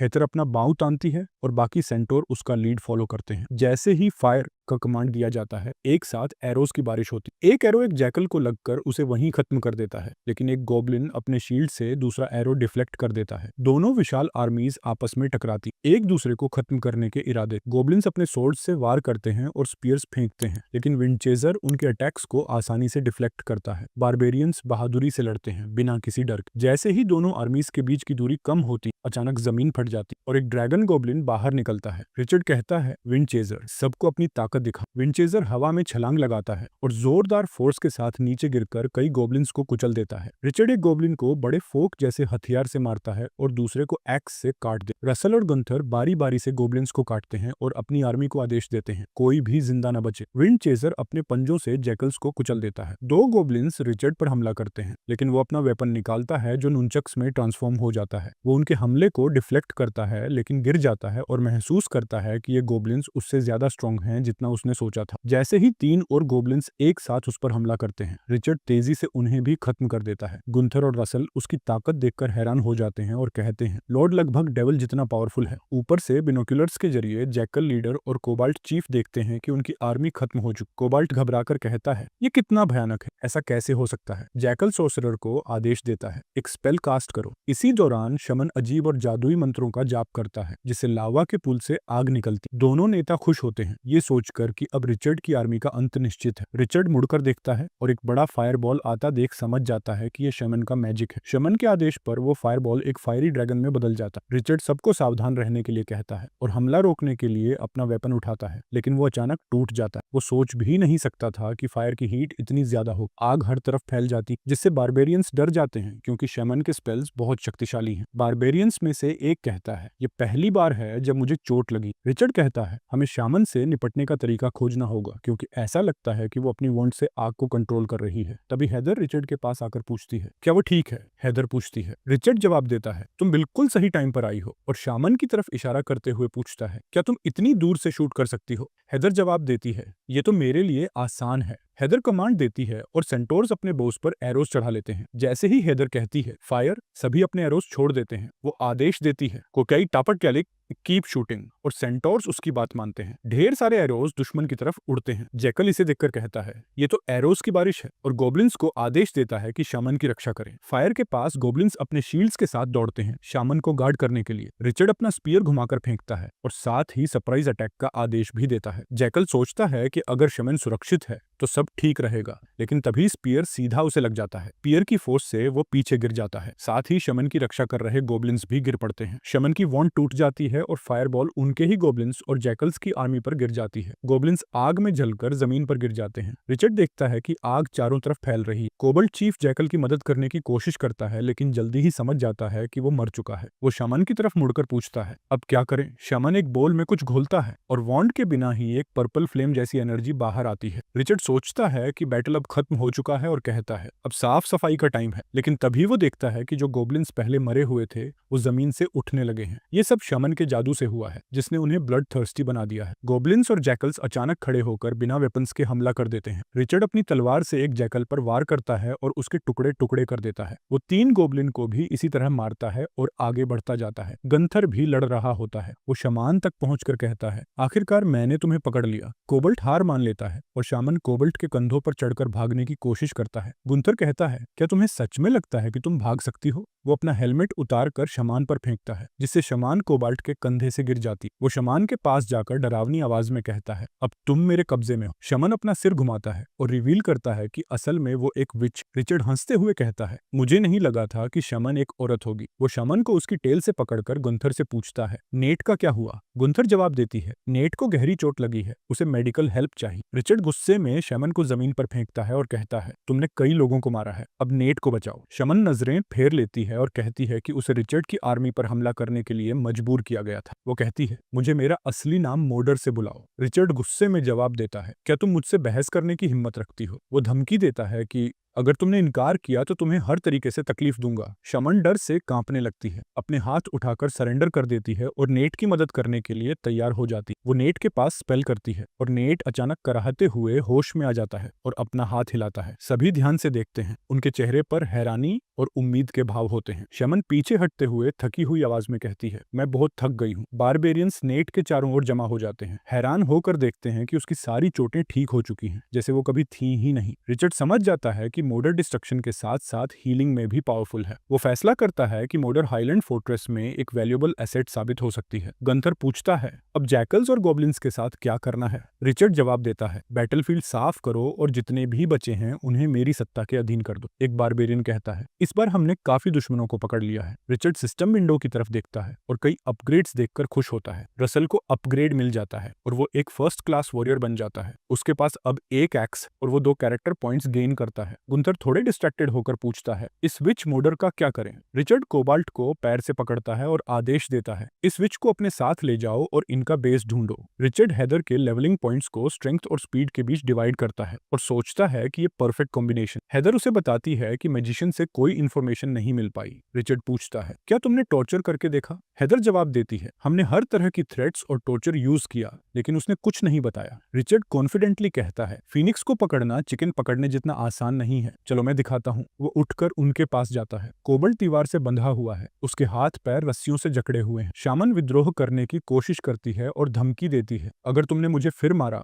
तो मैं तुम सबको कीड़े बना दूंगी। रिचर्ड और हेदर कमरे में दाखिल होते हैं। शामन तुरंत बैठ जाती है और रिचर्ड को पुकारती है। पोम्पेयन से बात करते हुए वो कहती है, अपने सबऑर्डिनेट्स को कंट्रोल करो जो मेरी रिस्पेक्ट नहीं करते। रिचर्ड हल्की सी मुस्कान के साथ फिर से उसे हे कहकर बुलाता है और उसके बेस का लोकेशन जानने की डिमांड करता है। विच गुस्से में चिल्लाते हुए कहती है, मैंने पहले ही बता दिया है कि मैं कुछ नहीं कहूंगी और मेरे अंदर एक ड्रैगन का खून है। उसकी बात पूरी होने से पहले ही रिचर्ड उसके चेहरे पर जोरदार पंच मारता है, जिससे वो दूर जाकर गिरती है। हेदर उसके सडन एक्शन से शॉक्ड रह जाती है। रिचर्ड फिर शमन को उठाता है और दोबारा पूछता है, तुम्हारा बेस कहाँ है? शमन जल्दी से जवाब देती है, माउंटेन्स में है, 200 मील दूर। रिचर्ड फिर पूछता है, तुम्हारे ट्राइब में कितने वॉरियर्स बचे हैं? शमन तुरंत जवाब देती है, कोई नहीं, सब हार चुके हैं। रिचर्ड उसे धमकी देते हुए कहता है, अगर तुम झूठ बोल रही हो तो तुम्हारे दांत तोड़ दूंगा। शमन डर के मारे कहती है, मैं सच बोल रही हूँ, सारे सोल्जर्स युद्ध में मारे गए, अब बस बूढ़ी औरतें और बच्चे बचे हैं। रिचर्ड फिर पूछता है, तुम्हें कितने स्पेल्स आते हैं? शामन लगभग रोते हुए वाइड आइज से कहती है, बहुत सारे शामन्स जंगल में हैं। मेरे अंदर रेड ड्रैगन का खून है और मैंने फायर मैजिक पूरी तरह से मास्टर कर लिया है। वो आगे जोड़ती है, मिनोटोर शामन्स अर्थ के एलिमेंट्स को कंट्रोल कर सकते हैं, एवलांचेस बना सकते हैं और जमीन को नष्ट कर सकते हैं। ट्रोल शामन्स पेड़ों और पौधों को कंट्रोल कर सकते हैं, जिससे सभी लिविंग थिंग्स खत्म हो जाते हैं। रिचर्ड सोचता है, विल्डरनेस तो मेरी एक्सपेक्टेशन से कहीं ज्यादा डेंजरस है। वो हेदर को बुलाता है और कहता है, गुंथर को ढूंढो और एक अटैक प्लान बनाओ। बारबेरियन पूछता है, कोबल्ट और विच का क्या करें? रिचर्ड कहता है, ये दोनों बेकार हैं, इन्हें माउंटेन के पीछे दफना दो। शामन जल्दी से प्रोटेस्ट करती है, मैं अभी भी यूजफुल हूँ, मैं तुम्हारी मदद कर सकती हूँ। रिचर्ड पूछता है, तुम हमारी कैसे मदद करोगी? शामन जवाब देती है, जब मैं हाईलैंड फोर्ट्रेस आई थी, मैंने 2 जायंट मॉन्स्टर्स देखे थे जिनमें शामन की यूनिक एबिलिटीज थी। मैं उन्हें ट्रेन कर सकती हूँ और उन्हें पावरफुल अनप्रेडिक्टेबल शामन्स बना सकती हूँ, जिनके पास एंडलेस माना होगा। 2 दिन बाद रिचर्ड का प्लान होता है कि हाईलैंड फोर्ट्रेस को पूरी तरह से डेमोलिश कर दे। वो सारे स्लेव्स जो वापस लाए गए थे दिन रात मेहनत कर रहे हैं ताकि इसे फिर से बनाया जा सके। हीथर पूछती है, तुम्हारा अगला प्लान क्या है? रिचर्ड समझाता है, डेमोलिशन के बाद हम डिफेंसिव स्ट्रक्चर्स बनाएंगे और ग्रेनाइट से फाउंडेशन को मजबूत करेंगे ताकि फोर्ट्रेस इस बार और भी ज्यादा स्ट्रांग और अनब्रेकेबल बन जाए। रिचर्ड डिटर्मिन्ड है कि इस बार फोर्ट्रेस जंगल का सबसे फॉर्मिडेबल और अनब्रेकेबल किला बनेगा। वो हेदर को एक नया मिशन देता है, तुम एक छोटी सी टीम लेकर उस एनिमी बेस को स्काउट करो जिसके बारे में शामन ने बताया था और कंफर्म करो कि उसकी बातें सच हैं या नहीं। हेदर पूछती है, अगर दुश्मन फोर्सेस दिखें तो उन्हें खत्म कर दूं? रिचर्ड साफ कहता है, नहीं, तुम्हें बस इंफॉर्मेशन इकट्ठी करनी है। वो जोड़ता है, वहां ज्यादातर बूढ़ी औरतें, कमजोर लोग और बच्चे होंगे, इसलिए तुम्हें और सेंटोर्स को फास्ट और एफिशिएंट रहना होगा। हेदर सहमत होकर कहती है, 2 दिन पहले मुझे ऐसा लगा जैसे हवा मेरे कदमों के नीचे थी, जैसे वो मुझे आगे बढ़ने के लिए इंस्पायर कर रही हो। वो भरोसा दिलाती है कि वो टीम को लीड करेगी और जल्द ही रिपोर्ट लेकर लौटेगी। रिचर्ड उसे सतर्क रहने और अपनी टीम की सुरक्षा सुनिश्चित करने की सलाह देता है। हेदर को उसके मिशन पर भेजने के बाद रिचर्ड जाता है बैक माउंटेन पर ट्रोल्स के ट्रेनिंग प्रोग्रेस को चेक करने के लिए। वो देखता है कि ट्रोल्स अपनी मैजिकल पोटेंशियल को अनलॉक नहीं कर पा रहे। रिचर्ड सोचता है, शायद इनकी ट्रेनिंग अभी तक सही तरीके से नहीं हुई है। शामन महसूस करती है कि रिचर्ड उसकी असली शक्ति से अनजान है, इसलिए शामन एक स्पेल कास्ट करती है। जादू तुरंत ट्रोल्स को अलर्ट कर देता है, जिससे उनमें से एक अपनी काउंटर स्किल को एक्टिवेट कर देता है। शामन रिचर्ड को इन्फॉर्म करती है, एक ट्रोल ने stone skin art skill activate कर लिया है। वो जोड़ती है, हिट से बचने के लिए ट्रोल ने एक और एबिलिटी डेवलप की है, वो अब इनविजिबल हो सकता है। शामन समझाती है कि शामन की शक्ति टाइम, प्लेस और रिलेशनशिप रिलेशनशिप्स के बीच हार्मनी पर निर्भर करती है। इसी वजह से दूसरा ट्रोल अभी तक कोई स्पेशल स्किल एक्टिवेट नहीं कर पाया। रिचर्ड सोचता है, इनविजिबिलिटी थोड़ी कमजोर एबिलिटी लगती है, लेकिन कम से कम ये एक मैजिकल स्किल तो है। तभी एनी पीछे से रिचर्ड को बुलाती है। रिचर्ड पूछता है, क्या तुम कोरिन सिटी से सेफली लौट आई? एनी जवाब देती है, हम कुछ गुड्स को डार्विनियन ट्राइब के साथ ट्रेड करने के लिए ले जा रहे थे और रास्ते में तुम्हें मिल गए। रिचर्ड कार्ट के पास जाता है और उसमें भरे सामान को इंस्पेक्ट करता है। वो देखता है कि कार्ट में ढेर सारा कोल है। रिचर्ड पूछता है, इतना सारा कोल क्यों? एनी समझाती है, हम इसे ड्वार्व्स के साथ ट्रेड करते हैं, बदले में हमें गोल्ड कॉइन्स और फर मिलते हैं। रिचर्ड फिर पूछता है, ड्वार्व्स को इतनी जरूरत कोल की क्यों है? एनी जवाब देती है, पिछले साल ड्वार्व्स ने लेक बयू में एक आयरन ओर वेन डिस्कवर किया था, जो हाई माउंटेन फोर्ट्रेस से 150 मील पश्चिम में है। वो लोग बड़ी मात्रा में कोल खरीद रहे थे। उसी मोमेंट रिचर्ड को अचानक कोरिन सिटी के लॉर्ड से एक लेटर मिला, जिसमें सभी नोबल्स को आदेश दिया गया था कि जो भी अपनी टेरिटरीज बाहर एक्सपैंड कर रहे हैं वो तुरंत शहर वापस लौट आई। तभी हैदर दौड़ती हुई आई। उसके चेहरे पर परेशानी साफ दिख रही थी। रिचर्ड उसके जल्दी लौटने से हैरान था, क्योंकि वो तो 400 मील दूर के शमन ट्राइब्स के मिशन पर गई थी। उसे डर हुआ कि शायद हैदर को रास्ते में कोई चोट लगी हो या हमला हुआ हो। हैदर ने रिपोर्ट किया कि जैकल और शमन्स ट्राइब में कोई इमीडिएट खतरा नहीं था, लेकिन रास्ते में कुछ घायल सोल्जर्स जरूर मिले। वापस आते समय उन्होंने एक ड्वार्फ विलेज को पार किया और वहां जमीन पर बिखरे पड़े ढेर सारे ड्वार्फ कॉर्प्सेस देखे। जब वो सोच रहे थे कि इतना ब्रूटल अटैक किसने किया होगा, तभी उनके सामने एक बड़ा काला सा फिगर दिखाई दिया। रिचर्ड ने बिना हिचकिचाए पहचान लिया कि अटैकर्स बैन। हैदर हैरान होकर पूछती है, तुम्हें कैसे पता चला? रिचर्ड ने समझाया, कोरिन सिटी के लॉर्ड के लेटर में लिखा था कि साउथ की तरफ एक बड़ी वेव ऑफ बारमैन देखी गई है, जिससे कई नोबल्स खतरे में हैं। लेकिन रिचर्ड, जो एक प्राउड वॉरियर था, कावर्ड की तरह भागने का इरादा नहीं रखता था। उसने गंथर और बाकी साथियों को आदेश दिया कि वो आराम करें और आने वाले खतरे के लिए तैयार रहें। फिर रिचर्ड ने एनी की तरफ देखा और कहा, तुम्हारा ड्वार्व्स के साथ बिजनेस अभी खत्म नहीं हुआ लगता। उसने सुझाव दिया कि एनी को कोल उसे सौंप देना चाहिए। एनी थोड़ा कंफ्यूज्ड हो गई, लेकिन रिचर्ड ने तुरंत साफ किया कि उसे वो कोल चाहिए, क्योंकि उसने एक फैक्ट्री बनाई है और अपने फोर्ट्रेस के लिए खुद के वेपन्स बना रहा है। रिचर्ड ने जोर देकर कहा कि उन्हें एक स्टेडी सप्लाई ऑफ वेपन्स की जरूरत है, ताकि किसी भी अनजान दुश्मन का सामना किया जा सके। इसके बाद रिचर्ड ने गुंथर से पूछा कि वो जो वेपन बनाने का आदेश दिया था वो तैयार हुआ या नहीं। गुंथर ने कंफर्म किया कि वो वेपन रिचर्ड के स्पेसिफिकेशंस के मुताबिक तैयार कर लिया गया है। रिचर्ड ने उस पर से पर्दा हटाया और सबके सामने एक मैसिव फ्लेमिंग कैनन दिखाया। उसने बताया कि ऐसा हथियार सिर्फ उसके असली होमलैंड में ही मौजूद है। एनी और शामन दोनों एडवांस टेक्नोलॉजी को देखकर दंग रह गए। जैसे जैसे रात हुई, रिचर्ड और उसकी टीम ड्वार्फ विलेज पहुंची। वहां जमीन पर फिर से कॉर्प्सेस बिखरे हुए थे और बैन के फुटप्रिंट साफ दिख रहे थे। हैदर कांप उठी, क्योंकि उसे याद आया कि बैन बहुत बड़ी संख्या में आए थे और वो बस भाग कर ही जान बचा पाए थे। रिचर्ड ने सोचा, अगर मैंने सेंटोर ट्राइब की स्पीड एट्रीब्यूट को अपग्रेड नहीं किया होता तो शायद हम जिंदा नहीं बचते। रिचर्ड ने अपने लोगों को आदेश दिया कि वो आस पास के इलाके में कोई भी यूजफुल चीज ढूंढें, लेकिन वो खाली हाथ लो। एनी ने शांति से खड़े होकर कहा, बैन एक वायलेंट और ग्रीडी रेस, वो कभी भी कोई कीमती चीज पीछे नहीं छोड़ते। रिचर्ड ने डिसएग्रीमेंट जताया और कहा कि वैल्यू हर इंसान के लिए अलग हो सकती। अचानक रिचर्ड की नजर एक जार पर पड़ी, जिसमें काला लिक्विड भरा हुआ था। ध्यान से देखने पर उसने पहचाना कि वो सोया सॉस। ऐसा लग रहा था कि बैन को सोया सॉस की वैल्यू का अंदाजा नहीं था। एनी ने उत्सुकता से पूछा, इसमें इतना खास क्या है? रिचर्ड हंसते हुए बोला, अगर हम इसे कोरिन सिटी लेकर जाए तो एक रेस्टोरेंट खोल सकते हैं और ढेर सारा पैसा कमा सकते। उसकी एंटरप्रेन्योरियल स्पिरिट देखकर एनी भी इंप्रेस हो गई, जो खुद एक सीजन्ड मर्चेंट। बाद में रिचर्ड ने डिसाइड किया कि वो रात वहीं कैंप लगाएं। रूडो ने अपने पिता से पूछा, हम यहाँ क्यों रुक रहे हैं जब हम बस दुश्मनों की जानकारी लेने आए थे? रिचर्ड ने जवाब दिया, हम तब तक नहीं जाएंगे जब तक कि हम बारमैन को खुद देख नहीं लेते। एक्सपेडिशन के दौरान एनी थोड़ी वरीड दिख रही। उसे शक था कि बेयरमैन और ड्वार्व्स के बीच किसी कॉन्फ्लिक्ट की वजह से लड़ाई चल रही है और उसने सुझाव दिया कि इसमें शामिल न होना ही बेहतर रहेगा। लेकिन वो समझ नहीं पाई कि रिचर्ड क्यों इस युद्ध में दिलचस्पी ले रहा था। रिचर्ड ने समझाया, अगर तुम्हें ये सिचुएशन समझ में आ रही है तो तुम्हें ये भी समझना चाहिए कि बैन ने ये युद्ध क्यों शुरू किया है। एनी को जल्दी ही एहसास हुआ कि दोनों ट्राइब्स शायद आयरन माइन के कंट्रोल के लिए लड़ रहे हैं। जब दुनिया में प्रिमिटिव वेपन्स का राज होता है, तब रिसोर्सेज पर कब्जा करने वाला ही सबसे पावरफुल बन जाता है। रिचर्ड ने कहा, अगर बेयरमैन और ड्वार्व्स इस माइन के लिए लड़ सकते हैं तो हम भी इसे अपने कंट्रोल में क्यों नहीं ले सकते? एनी ने फिर से रिचर्ड को समझाने की कोशिश की। इतने बड़े स्तर का युद्ध हाई माउंटेन फोर्ट्रेस की आर्मी के लिए संभालना मुश्किल हो सकता है, लेकिन रिचर्ड ने कॉन्फिडेंटली जवाब दिया, अगर तुम्हें लगता है कि ये इतना डेंजरस है तो तुम हमारे साथ क्यों आई हो? उसने याद दिलाया कि हाई माउंटेन फोर्ट्रेस की ताकत अब पहले जैसी नहीं रही, बल्कि अब वो कहीं ज्यादा मजबूत। तभी गंथर और रसल 3 बड़े कैनन्स और 3 पावरफुल विजर्ड्स के साथ वहां पहुंचे। रिचर्ड ने सबकी तरफ इशारा करते हुए कहा, अब तुम देख सकती हो कि हम कितने तैयार हैं। रिचर्ड के पास ब्रेव और स्किल्ड बारबेरियन वॉरियर्स के साथ साथ एक शानदार आर्चरी यूनिट भी थी। उसने एनी को लगातार मनाने की कोशिश की कि अगर वो उसका सपोर्ट करे तो वे इस युद्ध को जीत सकते हैं। रिचर्ड को यकीन था कि अगर वो एनी का भरोसा जीत लेता है तो ड्वार्फ्स के साथ स्ट्रॉन्ग कनेक्शंस एस्टेब्लिश कर सकता है। इसलिए उसने एनी को एक डील ऑफर की। अगर एनी कोऑपरेशन के लिए राजी हो जाए तो वो उसे आधा आयरन ओर देगा। एनी ने ये ऑफर एक्सेप्ट कर लिया। जब पूरी आर्मी लाइन में खड़ी थी, रिचर्ड ने अपना ड्रैगन ले स्वॉर्ड निकाला और एक ऊंचे टावर पर खड़ा हो गया। उसने जोर से चिल्लाते हुए कहा,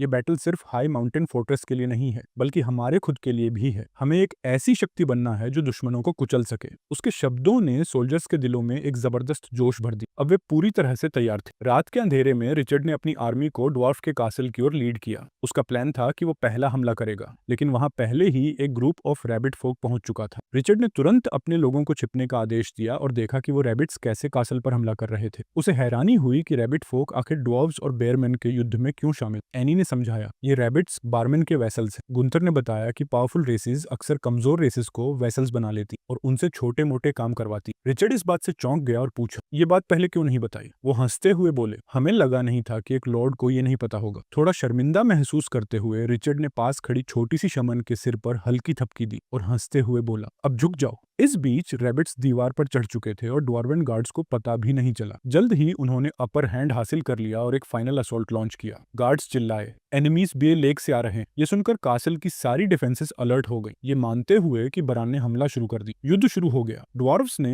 एरोस चलाए और रैबिट्स ने शील्ड से डिफेंड करते हुए गेट की तरफ दौड़ लगा दी। कुछ कम स्ट्रेटेजिक ड्वार्व्स ने गेट्स खोल दी ताकि रैबिट अटैकर्स को पकड़ सकें। इसी मौके का फायदा उठाते हुए रैबिट चीफ ने फुल ऑन असॉल्ट का आदेश दे दिया। तभी एक जोरदार कैनन ब्लास्ट जिसने कई रैबिट्स को हवा में उड़ा दी। चीफ हैरान रह गया जब उसने रिचर्ड को दूरी पर खड़े कॉन्फिडेंट मुस्कान के साथ देखा। गुस्से से भरे रैबिट चीफ ने सोचा कि ड्वार्व्स के लिए रीइंफोर्समेंट आ गई है और उसने रिचर्ड की ओर हमला कर दिया। लेकिन रिचर्ड पूरी तरह तैयार था। उसकी बारबेरियन आर्मी के सामने रैबिट्स की एक न चली। रिचर्ड ने अपनी तलवार से ऐसे हमला किया जैसे वो कोई वेजिटेबल्स काट रहा। उसके ट्रूप्स ने भी फियर्स डिटर्मिनेशन के साथ लड़ाई। जल्द ही रैबिट क्लैन की ताकत खत्म हो गई और वे हार मानने। गुंथर ने चांट्स करते हुए कहा, इनकी ताकत बस नंबर्स में है, एक ही जोरदार वार से इन्हें खत्म किया जा सकता। अचानक रिचर्ड ने जमीन हिलती हुई महसूस की। पहले तो उसने सोचा कि ये अर्थक्वेक है, लेकिन फिर उसने अपने पीछे एक विशाल शैडो देखी। वो जायंट इतना बड़ा और ताकतवर था कि रिचर्ड स्टन्ड रह गया। बीमन ने जोर से दहाड़ मारी और अपनी एक भारी भरकम फ्लेल को पूरे जोर से घुमाया। उस वार ने रिचर्ड को इतनी जबरदस्त चोट पहुंचाई कि वो हवा में उड़कर दूर जा गिरा। इस मौके का फायदा उठाकर बेयरमैन लीडर ने अपनी आर्मी को हमला करने का आदेश दिया। हालांकि बेयरमैन के पास ज्यादा सोल्जर्स नहीं थे, लेकिन उनके ट्रूप्स बेहद फॉर्मिडेबल थे। सेंटोर यूनिट्स ने रियर गार्ड्स की तरह काम किया और डेडली एरोस के साथ हमला किया जो एकदम सटीक निशाने पर लगे। इस बीच 3 आर्मर्ड रैबिट्स तैयार खड़े थे। उनके बीच वाला रैबिट एक लंबा स्पीयर लेकर रिजर्व फोर्सेस को निर्देश दे रहा था। कासल के आसपास छोटे छोटे फिगर्स की भीड़ जमा हो गई थी। दूर से 2 आवाजें गूंज रही, सबको मार डालो। शमन ने स्पेल्स डालने शुरू किए और फायरबॉल्स की बौछार कर दी बंद। साथ ही शमन द्वारा ट्रेंड एक ट्रोल ने अपनी स्टोन स्किल एक्टिवेट की जिससे बीन के सोर्ड्स टूट गए। इसके बाद उसने फायर मैजिक का इस्तेमाल कर उन्हें पीछे धकेल दी। सिटी वॉल पर ड्वार्फ ट्राइब थोड़ा कंफ्यूज था। चीफ ड्वार्फ लॉबी ये पहचान ही नहीं पा रहा था कि उनका नया अनएक्सपेक्टेड एलाई आखिर है कौन। बैटलफील्ड पर उसके कमांडर सेंडक ने सुझाव दिया कि उन्हें भी लड़ाई में शामिल होना चाहिए, लेकिन लॉबी ने मना कर दी। इसके बजाय उसने सेंडक को घायल सोल्जर्स की मदद करने का आदेश और बैटलफील्ड रिचर्ड की आर्मी के हवाले कर दी। अचानक 3 विशाल बीमन रिचर्ड की आर्मी पर टूट पड़े।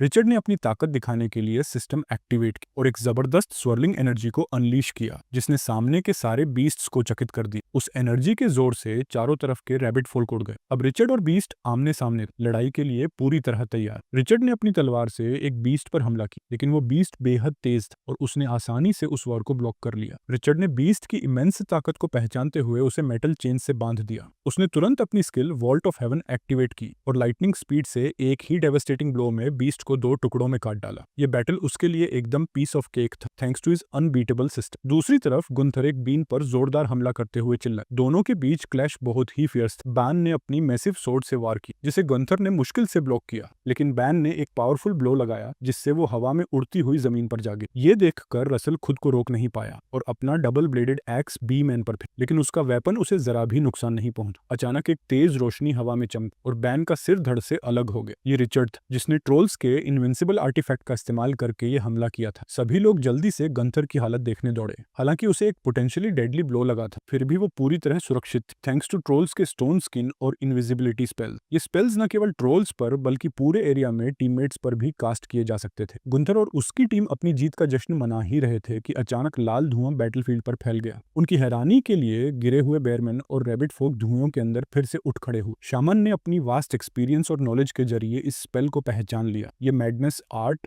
था। उसे एहसास हुआ कि ये मैजिक सिर्फ वॉर्निंग मून ट्राइब का मिनोटोर ही कर सकता है। शामन को डर था कि ये ट्राइब ज्यादा दूर नहीं हो सकता। उसने रिचर्ड को समझाया, पोम्पेई एम्पायर के साउथ वेस्ट में एक ट्राइब है, टोरेंट ओक। ये मिनोटोर बेहद फियर्स एग्रेसिव होते हैं और शामन के प्रिजर्व्ड स्पेल्स में मास्टरी रखते हैं। बैटलफील्ड पर रेजरेक्टेड बारमैन और रैबिट फोक ने फिर से रिचर्ड की आर्मी पर हमला कर दी। रिचर्ड ने पूरे एरिया को स्कैन किया ताकि वो स्पेल को कास्ट करने वाले को ढूंढ सके। शामन ने बताया कि ये दुश्मन सिर्फ पार्शियल बर्जर्क की हालत में, जिसका मतलब था कि कास्टर वहां मौजूद नहीं था। ये सुनकर रिचर्ड ने राहत की सांस ली। ये रिवाइव्ड सोल्जर्स गुंथर और उसकी टीम के सामने टिके ही नहीं, वे उन्हें आसानी से काटते चले। ट्रूप्स ने जीत के नारे लगाए और रिचर्ड ड्वार्फ्स की मदद करने के लिए आगे बढ़ा ताकि वो बदले में कुछ आयरन ओर हासिल कर सके। रिचर्ड ड्वार्फ कासल के सामने पहुंचे जहां ड्वार्फ्स ने उसे शक की निगाह से देखा और पूछा, तुम यहाँ क्यों आए हो? रिचर्ड ने खुद को इंट्रोड्यूस किया, मैं बैरन रिचर्ड, पोम्पेई एम्पायर के हाई माउंटेन्स फोर्ट्रेस का लॉर्ड हूँ। लेकिन जैसे ही लॉबी ने एनी को उसके साथ देखा, उसने तुरंत गेट खोलने का आदेश दे दिया और एनी का गर्मजोशी से स्वागत किया। ये देखकर रिचर्ड को इरिटेशन हुई क्योंकि उसे एनी का साइड किक कहा गया। रिचर्ड थोड़ी जलन के साथ लॉबी को शैबी कहने का सोच ही रहा था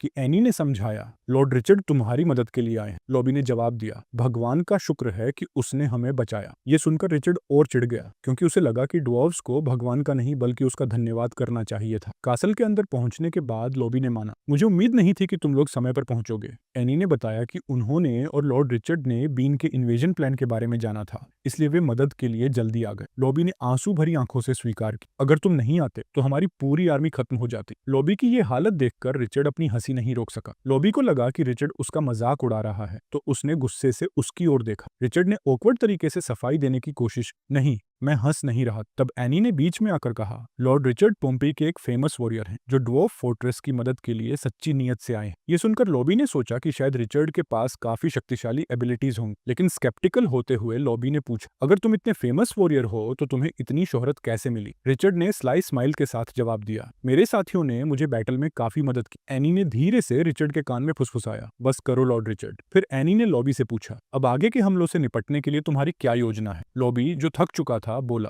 अभी तो मैं बस एक रात की नींद चाहता हूँ, कल सुबह हम स्ट्रेटेजी बनाएंगे। रिचर्ड ने अपने ट्रूप्स के लिए अकोमोडेशन मांगा और लॉबी ने कहा कि वो इसका इंतजाम करेगा। ट्राइब्स के स्टोन हाउसेस रिचर्ड और उसकी टीम के लिए अवेलेबल थे। जैसे ही वे वहां से चले, एनी ने उसे सलाह दी कि वो लॉबी की ब्लंट बातें दिल पर न ले, लेकिन रिचर्ड के दिल में लॉबी के लिए डीप डिसडेन था। उसकी नजर में एक इमोशनल और टीयरफुल लीडर जैसे लॉबी का इस बैटल में जीतने का कोई चांस नहीं था। एनी ने जवाब दिया, हर कोई वॉर में फियरलेस नहीं होता। जिस पर रिचर्ड ने कहा, सच है कि हर कोई वॉर और डेथ से डरता है, लेकिन विक्ट्री तो उन्हीं को मिलती है जो अपने दुश्मनों में उनसे भी ज्यादा डर पैदा कर देते हैं। ये कहकर वे रेस्ट के लिए चले गए। वहीं दूसरी तरफ दो आर्मर्ड फिगर्स जमीन पर लेटे थे। एक इंजर्ड सोल्जर ने दूसरे को रीअश्योर किया, बाहर निकलने के बाद तुम बेहतर महसूस करोगे। दूसरा सोल्जर, जो अनॉयड था, उठ खड़ा हुआ और चुप रहने की चेतावनी दी ताकि पास के बारबेरियंस और ट्रोल्स को अलर्ट न किया जाए। जब रिचर्ड अपने रेस्टिंग रूम में पहुंचा तो वो आराम से लेटकर नैप ले सका, लेकिन हेदर को जमीन पर घुटनों के बल बैठकर आराम करना पड़ा क्योंकि ड्वार्फ्स द्वारा दिया गया कमरा उसकी हाइट के हिसाब से बहुत लो था। अचानक पूरा हाउस जोर से हिलने लगा। रिचर्ड तुरंत अलर्ट हुआ, बेड से उठकर विंडो के पास गया ताकि देख सके कि क्या हो रहा है। ट्रेमर्स की इंटेंसिटी देखकर उसे एक बड़ी थ्रेट का शक हुआ। जल्दी ही साफ हो गया कि मिनोटोर्स वापस आ चुके हैं। इस बार वे बदले की भावना के साथ बैन को भी लेकर आए थे। वहीं दीवारों पर खड़े ड्वार्फ्स ने तुरंत एक्शन लिया, अपने हॉर्न्स उठाए और अलार्म बजा दी। कुछ ही देर में एक बड़ी आर्मी सी गेट के सामने इकट्ठा हो गई। जब रिचर्ड और उसकी टीम ड्वार्फ्स के सामने खड़े हुए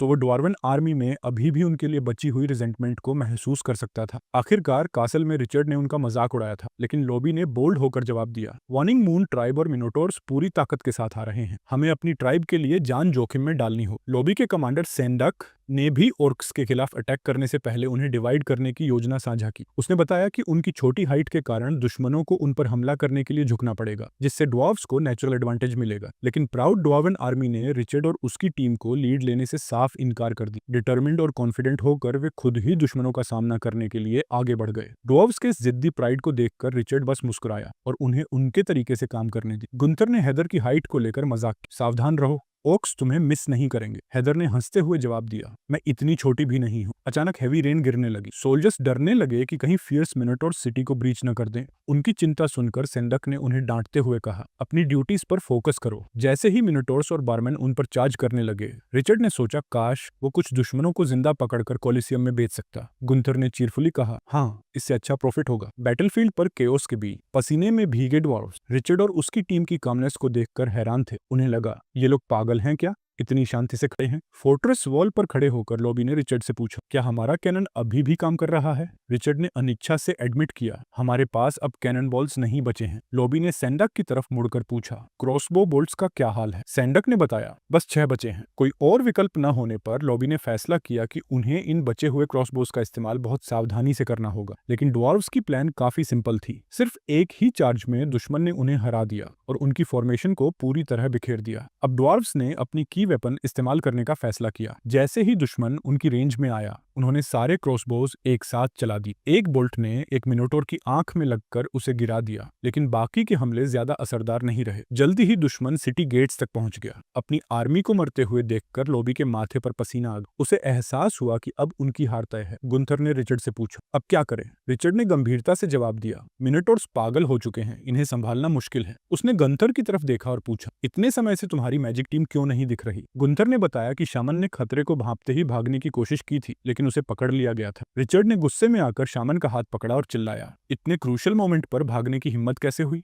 उसने उसे डिस्ग्रेस कहा और याद दिलाया, भले ही दुश्मन के पास मैडनेस आर्ट हो, तुम्हारे पास अभी भी ब्लड थर्स्टी मैजिक है। लॉबी ने जैसे ही ब्लड थर्स्टी मैजिक का नाम सुना, वो इसे अपनी आखिरी उम्मीद मान बैठा और शामन से कहा, इसे इस्तेमाल करो। रिचर्ड ने लॉबी की बात को पूरी तरह इग्नोर कर दिया और इंस्टेड शामन को ऑर्डर दिया कि वो रैम्पेजिंग मिनोटोर्स पर ब्लड थर्स्टी मैजिक का स्पेल डाले। इस कमांड से सब शॉक थे और लॉबी को यकीन था कि रिचर्ड का दिमाग खराब हो चुका है। लेकिन रिचर्ड ने बस एक मिस्टीरियस सी नजर डाली और लॉबी से कहा, बकवास बंद करो और मेरे ऑर्डर्स को फॉलो करो। शामन के पास कोई ऑप्शन नहीं था, तो उसने मजबूरी में कमांड माना। उसने पहले से ही फ्रेंजिड मिनोटोर्स को ब्लड थर्स्टी मैजिक से इन्फ्यूज कर दी। जब शामन ने इसका असर देखा तो उसे पूरा यकीन हो गया कि रिचर्ड सच में पागल हो चुका है। शामन ने एक पावरफुल पोज लिया और एक ग्लोइंग ओरा ने उसे पूरी तरह से घेर ली। रिचर्ड ने उसे जल्दी स्पेल कास्ट करने के लिए कहा। ओरा धीरे धीरे मिनोटोर्स के ऊपर मटेरियलाइज होने लगी और फिर उन्हें चारों तरफ से घेर लिया। मिनोटोर्स को एक अचानक से सर्ज होती हुई एनर्जी महसूस होने लगी। जब मिनोटोर्स अचानक रुक गए तो पास के ड्वार्फ सोल्जर्स ने मौके का फायदा उठाकर भागने की कोशिश की, लेकिन अब मिनोटोर्स पूरी तरह से बर्जक हो चुके थे और उनकी हालत देखकर सबको डर लगने लगा। शामन भागने की कोशिश करने लगी, लेकिन रिचर्ड ने उसे पकड़ लिया और गुस्से में कहा, अपनी आंखें खोलो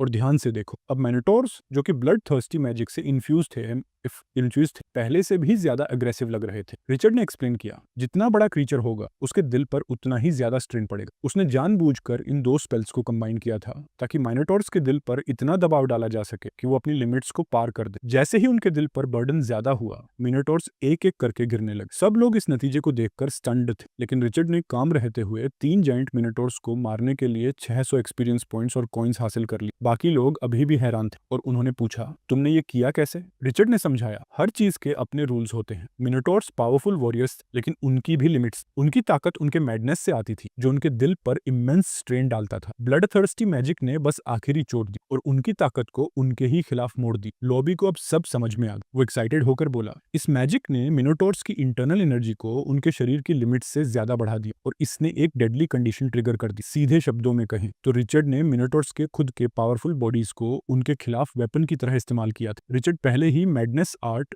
और ब्लड थर्स्टी मैजिक दोनों की कमजोरियां समझ चुका था। लॉबी ने उसकी क्लेवरनेस की तारीफ की, लेकिन शामन ने क्रेडिट लेने की कोशिश की, ये कहते हुए कि उसने ही सारा काम किया है। रिचर्ड ने तुरंत उसे टोकते हुए याद दिलाया कि डिजर्शन की सजा क्या होती है। वो बोला, तुम एक एक्सपीरियंस्ड शमन हो, तुम्हें बेहतर पता होना चाहिए। स्ट्रॉन्ग एनिमी देखकर भागना और फिर अपनी जीत का दावा करना शर्मनाक है। उसने और भी हार्श वर्ड्स में कहा, जहां मेरी फोर्ट्रेस महानता की तरफ बढ़ रही है, वहीं तुम्हारा एक्सपीरियंस और कमिटमेंट उतना ही कमजोर है जितना तुम्हारा करेज। ये सुनकर यंग गर्ल की आंखों में आंसू आ गए। इतनी टेंस बातचीत के बाद भी वे मिनोटोर्स के पास गए ताकि कंफर्म कर सकें क्या वे सच में मर चुके। हालांकि यह साफ था कि विसरल हेमरेज के कारण उनकी मौत हो चुकी थी, फिर भी रिचर्ड को थोड़ा रिग्रेट हुआ। उसे उम्मीद थी कि वो कम से कम एक मिनोटोर को जिंदा पकड़कर कोलिसियम में बेच सकता था। भले ही ब्लडहूफ ट्राइब का हमला टेम्पोरेरीली रुक गया था, रिचर्ड को महसूस हुआ कि एक और बड़ा खतरा आने वाला है और ड्वार्वन स्ट्रॉन्गहोल्ड और भी ज्यादा खतरनाक हो सकता है। मिनोटोर के शरीर में फंसे एक क्रॉसबो बोल्ट को देखकर उसने लॉबी से पूछा, क्या तुम्हारे सारे वेपन्स बीयू लेक के आयरन ओर से बनाए गए हैं? लॉबी ने सरप्राइज होकर कंफर्म किया, हाँ बिल्कुल।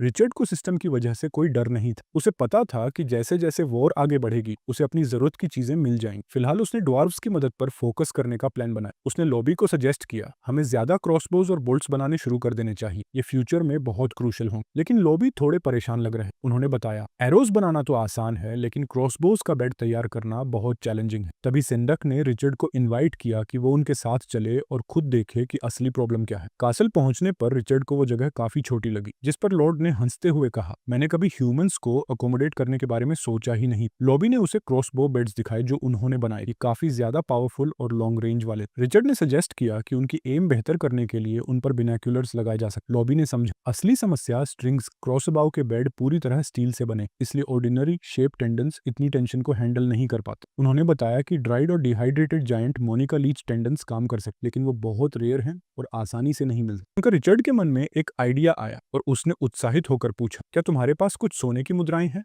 लॉबी थोड़े पजल्ड होकर बोला, क्या तुम मोनिका लीचेस बेचने का प्लान बना रहे हो? रिचर्ड ने हल्की सी शर्मिंदगी के साथ एडमिट किया, नहीं, मेरे पास ऐसा कोई प्लान नहीं। लॉबी मन ही मन उसे कोसते हुए सोचने लगा, ये रिचर्ड तो बड़ी बड़ी बातें करता है लेकिन काम की चीजें तो होती ही नहीं। सीरियसली क्या डिसअपॉइंटमेंट है। फिर रिचर्ड ने बताया, सेंचर लोग कोमोटो ड्रैगन टेंडन्स का इस्तेमाल बो स्ट्रिंग्स बनाने के लिए करते हैं। वो बोला, भले ही मैं जायंट लीचेस नहीं खरीद सकता लेकिन सिस्टम मॉल से उनके सब्स्टिट्यूट्स जरूर खरीद सकता हूँ। ये आइडिया सुनकर लॉबी भी एक्साइटेड हो गया और बोला, हाँ ये तो सच में एक ग्रेट प्लान है। रिचर्ड ने कहा कि इस खरीदारी के लिए उसे कुछ सोने के सिक्के की जरूरत होगी। लॉबी ने भरोसा दिलाया, हमारे ट्रेड की वजह से ड्वार्फ्स के लिए सोना कोई इशू नहीं। रिचर्ड और भी ज्यादा थ्रिल्ड हो गया और बोला, तो जल्दी से और सोना लेकर आओ। सोल्जर्स जल्दी से गोल्ड ले आए। उनमें से एक ने कमांडर सेंडाक से पूछा, हमें इतने सारे कॉइन्स की जरूरत क्यों है? सेंडाक ने कामली एक्सप्लेन किया, लॉर्ड रिचर्ड इसका इस्तेमाल क्रॉसबो स्ट्रिंग्स खरीदने के लिए करेगा। हालांकि सोल्जर्स आपस में स्पेकुलेट करने लगे, शायद रिचर्ड के और भी मोटिव्स हैं, सिर्फ हमारी मदद के अलावा। एक और सोल्जर ने अग्री किया, हमें उसके आसपास सावधान रहना चाहिए। लेकिन सेंडक ने ऑब्जेक्ट किया और याद दिलाया, रिचर्ड ने पहले भी हमारी जान बचाई है, उसके बिना हमारे पास कुछ भी नहीं होता। अब कोडो ड्रैगन टेंडेंस को क्रॉसबोज पर फिक्स किया जा रहा था। लॉबी ने बताया,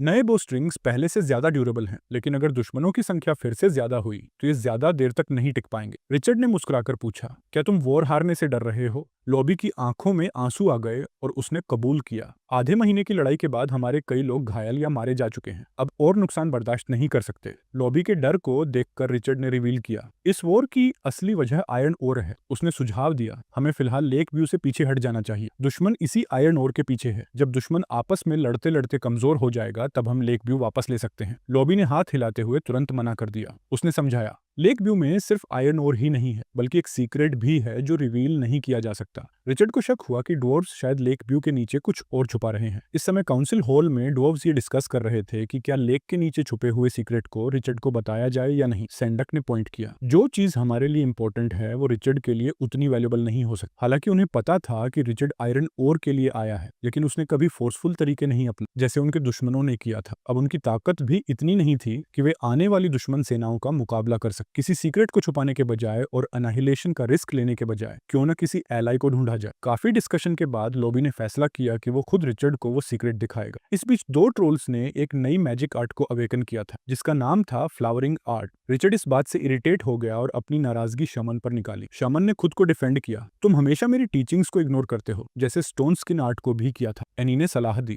पेशेंट रहो क्योंकि मैजिक आर्ट्स अक्सर रैंडमली अवेकन होती है। रिचर्ड थोड़ा सॉफ्ट हुआ और शामन के सिर पर हल्का सा हाथ रखकर कहा, हार्ड वर्क करो ताकि मेरी सोर्सरर टीम और भी पावरफुल स्पेल्स कास्ट कर सके। फिर रिचर्ड सेंडक के साथ लेक व्यू गया। उन्होंने डाइविंग हेलमेट्स पहने और लेक के नीचे उतरे। रिचर्ड तब स्टन्ड रह गया जब उसने देखा कि मोटी आयरन चेन्स एक एंशिएंट और इनॉर्मस फिगर के चारों ओर लिपटी हुई थी। वो था एक टाइटन जायंट। रिचर्ड को एहसास हुआ कि ड्वार्फ्स ने आयरन ओर माइन को एक कवर के तौर पर इस्तेमाल किया था ताकि इस सीक्रेट को छुपाया जा सके। ग्रुप धीरे धीरे उस जायंट की तरफ तैरा जिसके मैसिव आईज अचानक रेड लाइट से चमकने लगे जैसे उनकी मौजूदगी को महसूस कर रहे हैं। सतह पर वापस आकर रिचर्ड ने अपना हेलमेट उतारा और बोला, वाटर के नीचे एक एंशिएंट जायंट छुपा हुआ देखकर मैं शॉक में हूँ। लॉबी ने बताया, जब हम आयरन ओर माइन कर रहे थे तब हमें ये टाइटन मिला था। रिचर्ड ने पूछा, तुम अपनी जान जोखिम में डालकर इस जायंट को क्यों बचा रहे? लॉबी हंसते हुए बोला, ये टाइटन कोई ऑर्डिनरी जायंट नहीं है, ये हमारे ड्वार्फ रेस का एंसेस्टर है। रिचर्ड का मुंह डिसबिलीफ में ट्विच कर गया, कैसे जैसे कोई जायंट ड्वार्फ्स का प्रोजेनिटर हो सकता है। लॉबी ने स्केप्टिसिज्म देखकर फिर से पानी में छलांग लगा दी। टाइटन की आंखें दोबारा चमक उठी। लॉबी ने समझाया, ये जायंट सोल ड्वार्फ्स के खून को महसूस कर सकता है और लाइट इमिट करता है। लॉबी ने कहा, ये टाइटन हमारा गॉड है। रिचर्ड ने देखा कि रेड लाइट सच में टाइटन के शरीर से निकल रही, जैसे लॉबी ने कहा था। ये उनके कनेक्शन का प्रूफ था कि वे एक एंशिएंट मैजिकल स्पीसीज से जुड़े हुए थे। टाइटन सच में ड्वार्फ से कहीं ज्यादा विशाल और रहस्यमय थे। यहाँ तक कि विशाल ड्रैगन भी जब दुनिया में अफरा तफरी थी, उनकी प्रेजेंस पावर का प्रतीक थी। इसमें कोई डाउट नहीं था कि टाइटन, जो क्रिएशन मैजिक को कंट्रोल करता था, वो ही असली रूलर था, जो अपने रास्ते के हर थ्रेट को खत्म कर देता था। फिर भी कोई भी क्रीचर लाइफ के साइकिल से नहीं बच सकता, जीवन और मृत्यु का। धीरे धीरे हिस्ट्री बदलने लगी और टाइटन्स के लिए सर्वाइवल मुश्किल होता गया। उनकी संख्या कम होती गई, जब तक कि वो आखिरकार धरती से गायब नहीं हो गए। रिचर्ड ने सोचा कि जब उन्होंने टाइटन जायंट को डिस्कवर किया, तो उन्होंने सीधे पहाड़ को तोड़कर उसे बाहर क्यों नहीं निकाला। लॉबी ने फ्रस्ट्रेशन में एक्सप्लेन किया कि ऐसा नहीं था कि वे ऐसा नहीं करना चाहते थे, बल्कि वे कर ही नहीं सकते थे। आयरन ओर एक यूनिक मैग्नेटिक फील्ड इमिट करता था, जो टाइटन की सोल को उसकी आंखों में ट्रैप कर देता था। शुरुआत में टाइटन की रेड लाइट बहुत स्ट्रांग थी, लेकिन जैसे जैसे माइनिंग होती गई, वो काफी डिम हो गई। उन्होंने आगे की माइनिंग पर बैन भी लगा दिया था। हालांकि रिचर्ड उनकी इंटेंशन समझ रहा था। उसने क्वेश्चन किया कि क्या वे इस टाइटन को अपनी मृत्यु तक गार्ड करने का इरादा रखते थे। लॉबी ने रिवील किया कि कई सालों की स्टडी के बाद उन्होंने कुछ पैटर्न्स आइडेंटिफाई किए थे। उन्हें पता चला था कि फुल मून की रात में टाइटन की पावर पूरी तरह से एक्टिवेट हो सकती थी। उनके क्लैन के एंशिएंट टेक्स्ट्स के अनुसार ये सोल पावर पास की जा सकती थी। वे फुल मून नाइट्स पर स्पेल्स कास्ट करने की कोशिश कर रहे थे, ताकि वे टाइटन्स की पावर इनहेरिट कर सकें। निराशा में लॉबी ने एडमिट किया कि कई अटेम्प्ट्स के बावजूद वे कभी सफल नहीं हुए। एक कमांडर ने लॉबी को इन्फॉर्म किया कि उनके कैलकुलेशंस के अनुसार कल का फुल मून सबसे पावरफुल होगा। उन्हें लगा कि यह स्पेल कास्ट करने और टाइटन्स की पावर इनहेरिट करने का बेस्ट मौका होगा। रिचर्ड को आखिरकार समझ आया कि यह ड्वार्फ्स का ग्रुप लेक व्यू को अपनी जान की कीमत पर भी गार्ड करने के लिए इतना डिटरमिन्ड क्यों था। उसने पूछा कि वे यह इन्फॉर्मेशन उससे क्यों शेयर कर रहे थे। क्या उन्हें डर नहीं था कि वह इस स्पिरिट पावर में इंटरेस्ट ले सकता है। लॉबी ने एक्सप्लेन किया कि यह स्पिरिट पावर टाइटन्स की फाइनल लेगेसी थी। वे ज्यादा डरते थे कि कहीं कोई भी इस पावर को इनहेरिट न करे और यह हमेशा के लिए सील्ड रह जाए। सीनियर कमांडर थोड़े हेजिटेंट होकर बोला कि अगर ड्वार्फ्स इस पावर को इनहेरिट करने में फेल हो गए,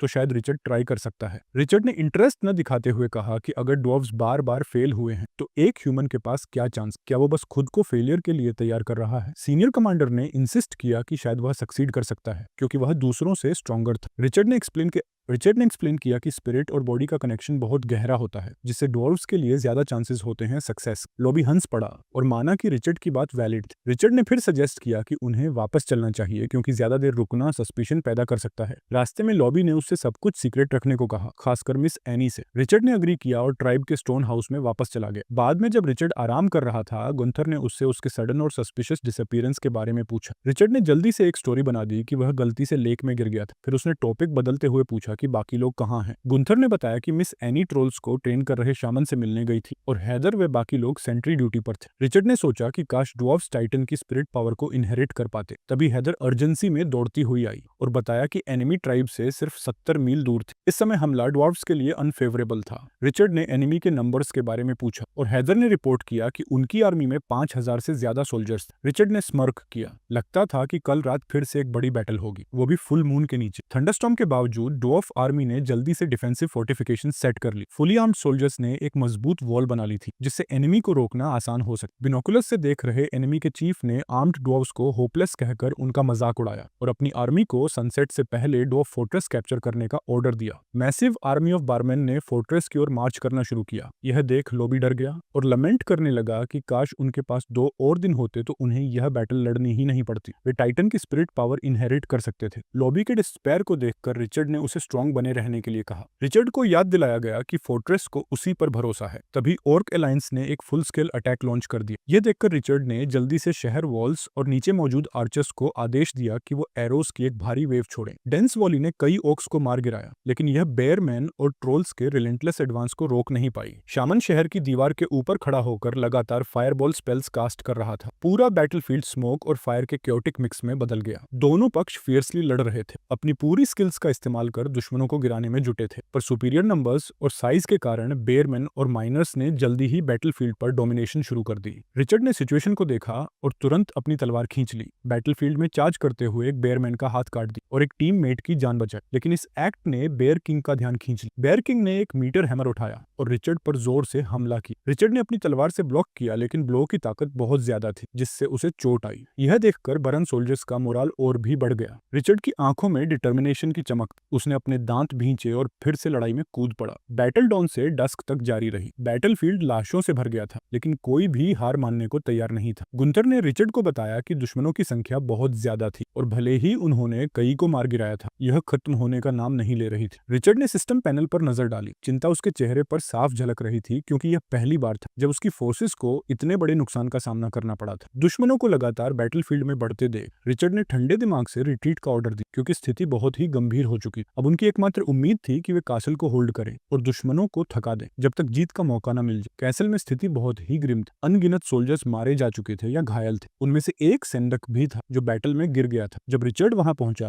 और देखा कि लॉबी एक कोने में बैठकर कड़वे आंसू बहा रहा था, तो वह गुस्से से भर गया। उसने लॉबी की बियर्ड पकड़कर उसे चीफ होने की जिम्मेदारी निभाने के लिए कहा और सोल्जर्स को रैली करके लड़ाई के लिए तैयार करने का आदेश दिया। लॉबी ने अनिच्छा से कंप्लाई किया। इसी दौरान सेंडक की मौत से एनी परेशान थी, तो उसने रिचर्ड से वॉर की स्थिति के बारे में पूछा। पहले से ही गुस्से में रिचर्ड ने झुंझलाते हुए बताया कि वॉर्निंग मून ट्राइब ने उन्हें पीछे हटने पर मजबूर कर दिया था और अब बैरन लगभग फोर्ट्रेस गेट को तोड़ने के कगार पर थे। हालांकि ट्रोल्स और स्टोनकिन आर्ट ने गेट को रीइंफोर्स किया था, लेकिन दुश्मनों की संख्या इतनी ज्यादा थी कि वे दीवारों पर चढ़ना शुरू कर चुके। स्थिति और खराब तब हो गई जब ओर्क्स भी विनिंग मून के साथ अटैक में शामिल हो गए। ट्रोल्स और शामन्स को बस खड़ा देखकर रिचर्ड गुस्से में अगबबूला हो गया और एक्सप्लेनेशन मांगी। शामन ने समझाया कि हेवी रेन के कारण विजर्ड्स के फायरबॉल स्पेल्स इनइफेक्टिव हो गए। आखिरकार सिटी गेट टूट गया, जिससे एक बड़ा होल बन गया और मिनोटोर्स और बारमैन अंदर घुसने को बेताब थे। गुंथर ने रिचर्ड को बताया कि स्टोनकिन आर्ट फिलहाल मिनोटोर्स को रोक सकता है, लेकिन उन्हें जल्दी ही कोई प्लान बनाना। रिचर्ड ने लॉबी की तरफ देखा और पूछा कि उनके पास कितने सोल्जर्स बचे। लॉबी ने निराशा से जवाब दिया कि अब सिर्फ 100 सोल्जर्स ही बचे। अप्रोचिंग माइनर्स को देखकर रिचर्ड ने ब्लड थर्स्टी डिटर्मिनेशन के साथ मुस्कुराते हुए कहा कि अगर उन्हें यह बैटल जीतनी है तो हर वॉरियर को ऐसे लड़ना होगा जैसे वे एक साथ 10 दुश्मनों से लड़ रहे हैं। रिचर्ड के कमांड पर बारबेरियंस, ड्वार्व्स और सेंटोर्स ने एक साथ charge, aiming to break the enemy's formation. Richard adrenaline से भरे हुए बड़ी संख्या में दुश्मनों को काटता चला। बेयर किंग ने फिर अपने इलीट फोर्सेस को रिचर्ड को टारगेट करने का आदेश दिया। रिचर्ड की सोर्ड पावर से गूंज रही थी और उसने उसे घुमाकर एक ब्लू एनर्जी का व्हर्लविंड समन की, जो दुश्मनों को चीरता हुआ निकल गया। गुंथर अपने बॉस की प्रोवेस देखकर हैरान रह गया, लेकिन रिचर्ड के पास फ्लैटरी के लिए समय नहीं था। डिस्पाइट उनके एफर्ट्स, दुश्मन बहुत ज्यादा थे और बेरीन का मर्सिलेस असॉल्ट जारी था। गुंथर को एहसास हुआ कि अगर ऐसा ही चलता रहा तो वे पूरी तरह से खत्म हो जाएंगे। रिचर्ड ने स्थिति की गंभीरता को देखते हुए पीछे मुड़कर शामन को ड्वार्व्स पर ब्लड थर्स्ट कास्ट करने का आदेश दिया, ताकि वे लड़ाई जारी रखने की स्ट्रेंथ पा सके। शामन ने एक अजीब मुद्रा में खड़े होकर एक छोटा सा स्पेल पूरा किया। अचानक आसमान से गोल्डन लाइट सोल्जर्स पर बरसने लगी। रिचर्ड ने तुरंत अपनी सोर्सरी टीम को आदेश दिया कि वे जितनी ज्यादा मैजिक हो सके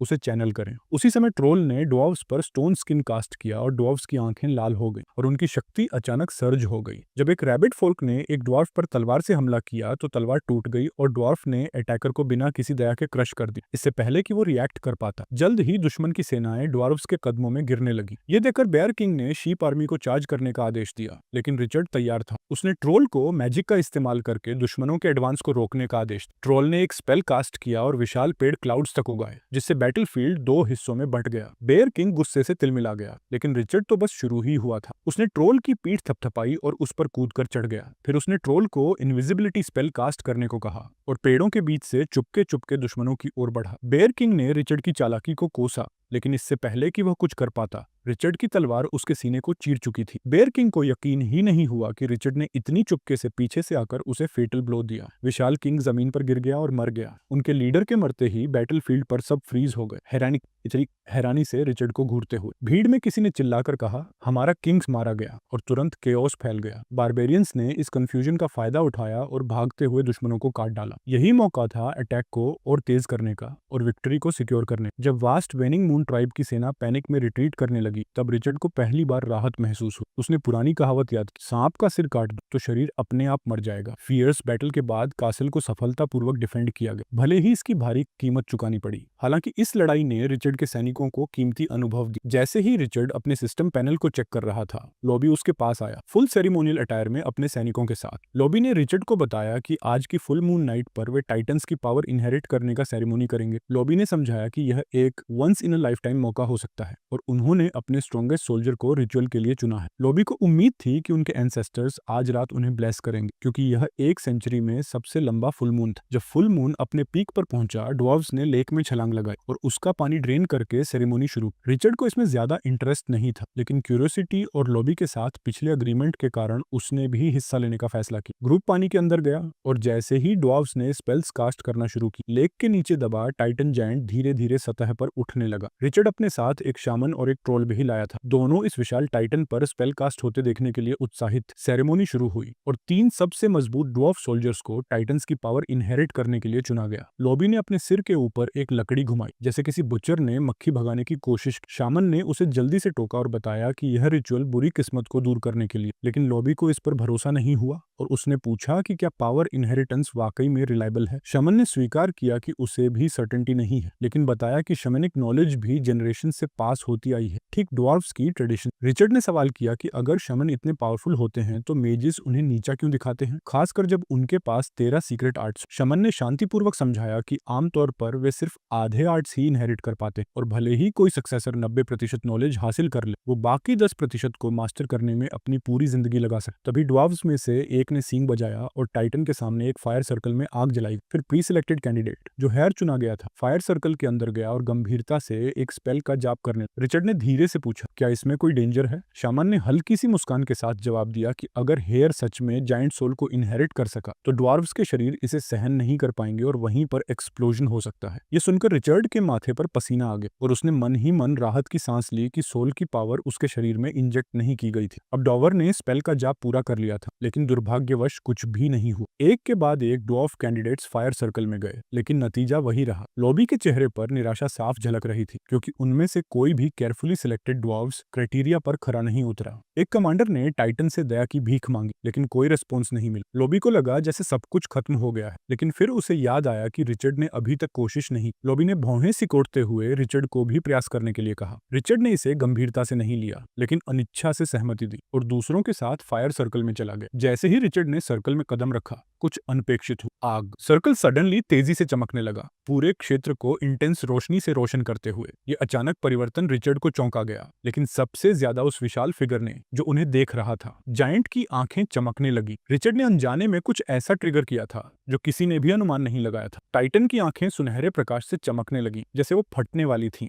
मध्य में ही रिचर्ड ने जल्दी से एक तरफ कूदकर बचने की कोशिश की। तभी भीड़ ने देखा कि एक क्रीचर की सिलहुट जायंट की आंखों के अंदर से दिखाई देने लगी। एक क्रीचर टाइटन की आंखों के पीछे से उभरा और टाइटन की आंखों को चकनाचूर कर दिया। उनके सामने प्यारा सा डिवाइन बीस्ट था जो प्राचीन गॉड रेस से था और टाइटन जायंट के शरीर के अंदर से निकला था। रिचर्ड ने सोचा कि यह छोटा सा क्रीचर टाइटन से कैसे जुड़ा हो सकता है। क्या इसका डिटीरियरेशन इसलिए हुआ होगा क्योंकि यह लंबा था? ये छोटा सा जानवर देखते ही ड्वार्व्स ने एक साथ एंसेस्टर चिल्लाया। रिचर्ड ने इसका मजाक उड़ाते हुए दिखाया कि वह टाइटन एंसेस्टर से कितना प्रभावित था। इसी दौरान शामन ने सीधा सुझाव दिया कि वे इस क्रीचर को पकाकर खा लें ताकि कुछ पोषण मिल सके। तभी अचानक क्रीचर टाइटन के शरीर से फटकर बाहर कूदा और एक ऐसी ताकत से जमीन पर गिरा कि उसने जमीन को झंझोर दिया। इसका प्रभाव दूर दूर तक गूंज रहा था। यह अचानक हिला डुला से ड्वार्व्स फिर से चौंक गए। रिचर्ड ने सार्कास्टिकली क्रीचर की लिनेज पर टिप्पणी की, ये नोट करते हुए कि टाइटन का वंशज होकर लगता है इसे ऊंची जगहों पर रहना पसंद है। उसने मजाक में कहा कि इससे यह भी साबित होता है कि टाइटन का कोई एक्स्ट्रा मैरिटल अफेयर नहीं था। छोटा सा क्रीचर जिसका आकार ड्वार्व्स के बराबर था देखने वालों की तरफ देखा और ट्रोल्स पर चढ़कर खड़ा हो गया। उसकी आंखें बड़ी हो गईं, जैसे कि उसे ट्रोल्स पसंद आ गए थे और ट्रोल्स भी खुद को रोक नहीं पाए। उनकी आंखें फैल गईं उस प्यारे से जानवर को देखकर, लेकिन रिचर्ड ने क्रीचर को पकड़ लिया ताकि वह पास से उसे देख सके और देखा कि उसके शरीर के बीच में वेब्ड स्किन थी जो ग्लाइडिंग करने में मददगार लग रही। ड्वार्व्स ईगरली क्रीचर को छूने के लिए इकट्ठा हो गए, लेकिन उसी क्षण रिचर्ड ने अचानक महसूस किया कि कुछ गड़बड़ है। क्रीचर के शरीर से ऊर्जा निकलने वाली थी, इसलिए उसने उसे जल्दी से ड्वार्व्स के समूह में फेंक दिया। हालांकि विस्फोट फेटल नहीं था, लेकिन इतना मजबूत था कि उसने ड्वार्व्स की उत्सुकता को उड़ा दिया। उम्मीद से छोटा सा जानवर टाइटन की थंडर स्पेल को इनहेरिट कर चुका था। रिचर्ड चौंका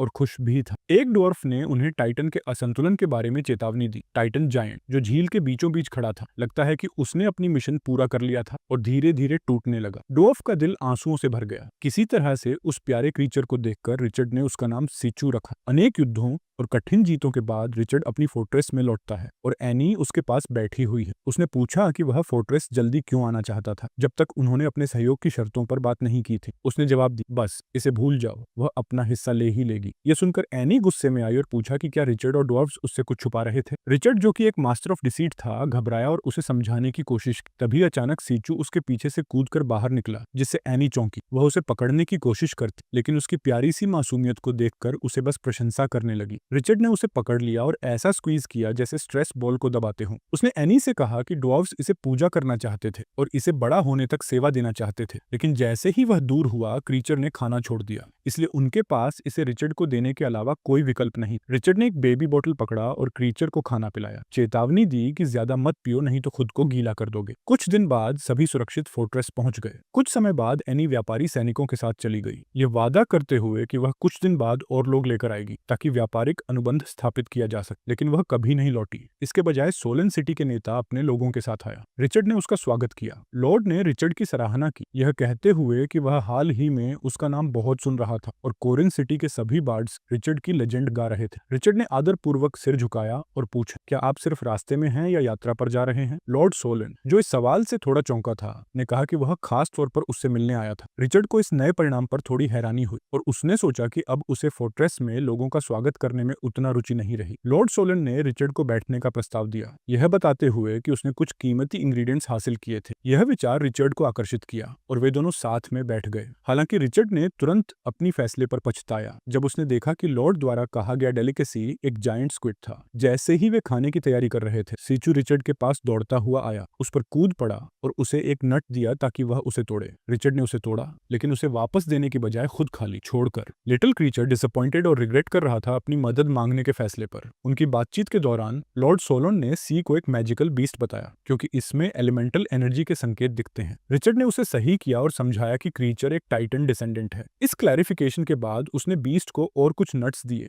जिन्हें वह ईगरली खा गया और फिर जल्दी से दौड़कर चला गया। जब वे स्क्विड पका रहे थे, रिचर्ड ने सोलन का धन्यवाद किया कि उसने हमेशा उसकी मदद की है, जिससे उसकी पायनियरिंग जर्नी में उसे चैलेंजेस का सामना करना आसान हो गया। सोलन ने इसे स्वीकार किया, लेकिन साथ ही यह भी जोड़ा कि रिचर्ड अब भी यह जानने के लिए उत्सुक हो सकता है कि उसने शुरुआत में उसकी मदद क्यों की। रिचर्ड सोचता है कि क्या वह ज्यादा एक्सप्लेनेशन दे रहा है, लेकिन लॉर्ड फिर से पोम्पे की राजनीतिक और धार्मिक फैक्शंस के बारे में बात करने लगा। सोलन ने बताया कि पोम्पे वर्षों से दो प्रमुख फैक्शंस में विभाजित है। एक फैक्शन होली लाइट चर्च का समर्थन करता है, जो चाहता है कि पोम्पे वेटिकन के क्षेत्र में शामिल हो जाए, जबकि दूसरा faction goddess of ice and snow के प्रति वफादार है और वेटिकन से जुड़ने का विरोध करता है। होली लाइट चर्च मानव दुनिया का प्रमुख धार्मिक फैक्शन है और कई देशों के नाम में होली शामिल है, लेकिन पोम्पे के उत्तरी इलाकों में, जहां बर्फ और बर्फ के आपदाएं आम हैं, लोग goddess of ice and snow में गहरी आस्था रखते हैं। स्क्विड खाते हुए रिचर्ड ने पूछा कि लॉर्ड और उसके आधे भाई विंगर किस फैक्शन से जुड़े हैं। लॉर्ड ने उत्तर दिया कि वे किसी भी फैक्शन से नहीं जुड़े,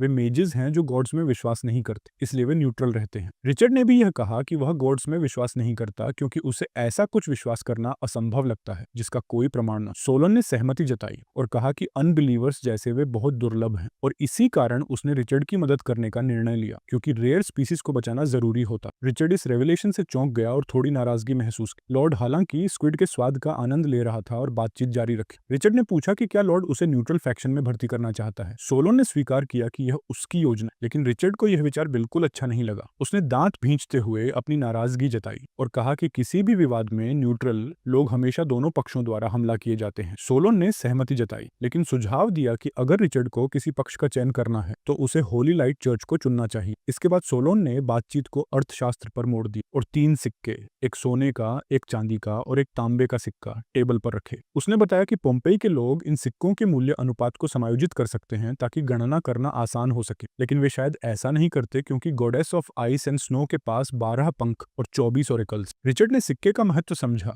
लेकिन छोटे लाभ के लिए उसने सोने का सिक्का उठा। उसने बताया कि थोड़ा होना कुछ न होने से बेहतर है, क्योंकि वह अभी भी गरीब है। उसने सोलन को याद दिलाया कि वह अभी भी उसे 1000 सिक्के उधार है। सोलन ने मजाक करते हुए कहा कि अब कर्ज की राशि 101 सिक्के हो गई है, जिसमें वह सोने का सिक्का भी शामिल है जो रिचर्ड ने अब भी उठाया था। रिचर्ड ने यह जल्दी से समझते हुए सोने का सिक्का वापस फेंक दिया ताकि उसका कर्ज और न बढ़े। बातचीत के बाद सोलोन ने जाने की तैयारी की। रिचर्ड थोड़ा डिसडेनफुल महसूस करते हुए सोचा कि लॉर्ड अपनी फोर्ट्रेस को जैसे एक ऐसी जगह मानते हैं जहां लोग आ सकते हैं और जा सकते हैं। उसने सोलन से कहा कि यह प्रिविलेज है कि वह कभी भी आ जा सकता है। लॉर्ड ने उत्तर दिया कि भले ही उसके पास यह विशेष प्रिविलेज हो, यह केवल एक बूढ़े आदमी का प्रिविलेज है जिसे एनवी करने की कोई बात नहीं। फिर उसने रिचर्ड को प्रेरित करते हुए कहा कि उनके पास एक विशाल अवसरों की दुनिया जिसे वे तलाश सकते हैं। रिचर्ड ने पूछा कि क्या लॉर्ड को यह अवसर छूटने का पछतावा है। जब वह जवान थे, ये नोट करते हुए कि अब वह न तो ऊंचे पद पर पहुंच सकते हैं और न ही नीचे पर अपमान सह सकते हैं। लॉर्ड ने इसका विरोध करते हुए कहा कि उसे जायंट बीवर ब्रेन पाउडर से एलर्जी है जो अब भी उसकी गर्दन को खुजलाता है। फिर भी उसे तीव्र माइग्रेन से बचने के लिए यह बेहतर लगता था। लॉर्ड ने रिचर्ड को एक निर्णय लेने की याद दिलाई। इस बीच रिचर्ड ज्यादा इंटरेस्टेड था कि वह लेक के पानी में चीचू के साथ धूप सेंकते हुए फोर्ट्रेस के खूबसूरत घास के मैदान का आनंद ले। तभी आश्चर्यजनक रूप से एनी अपने व्यापारिक रथ के साथ आई जो क्लियरली फोर्ट्रेस के दृश्य से चौंकी हुई थी। रिचर्ड ने बताया कि 2 ट्रोल्स ने अपनी फर्टिलिटी मैजिक का उपयोग करके इलाके को हरा भरा घास के मैदान में बदल दिया। एनी ने फोर्ट्रेस के आसपास काम करते हुए कई ड्वार्फ्स को देखा और उसे एहसास हुआ। वीडियो देखने के लिए धन्यवाद। Comment for next part.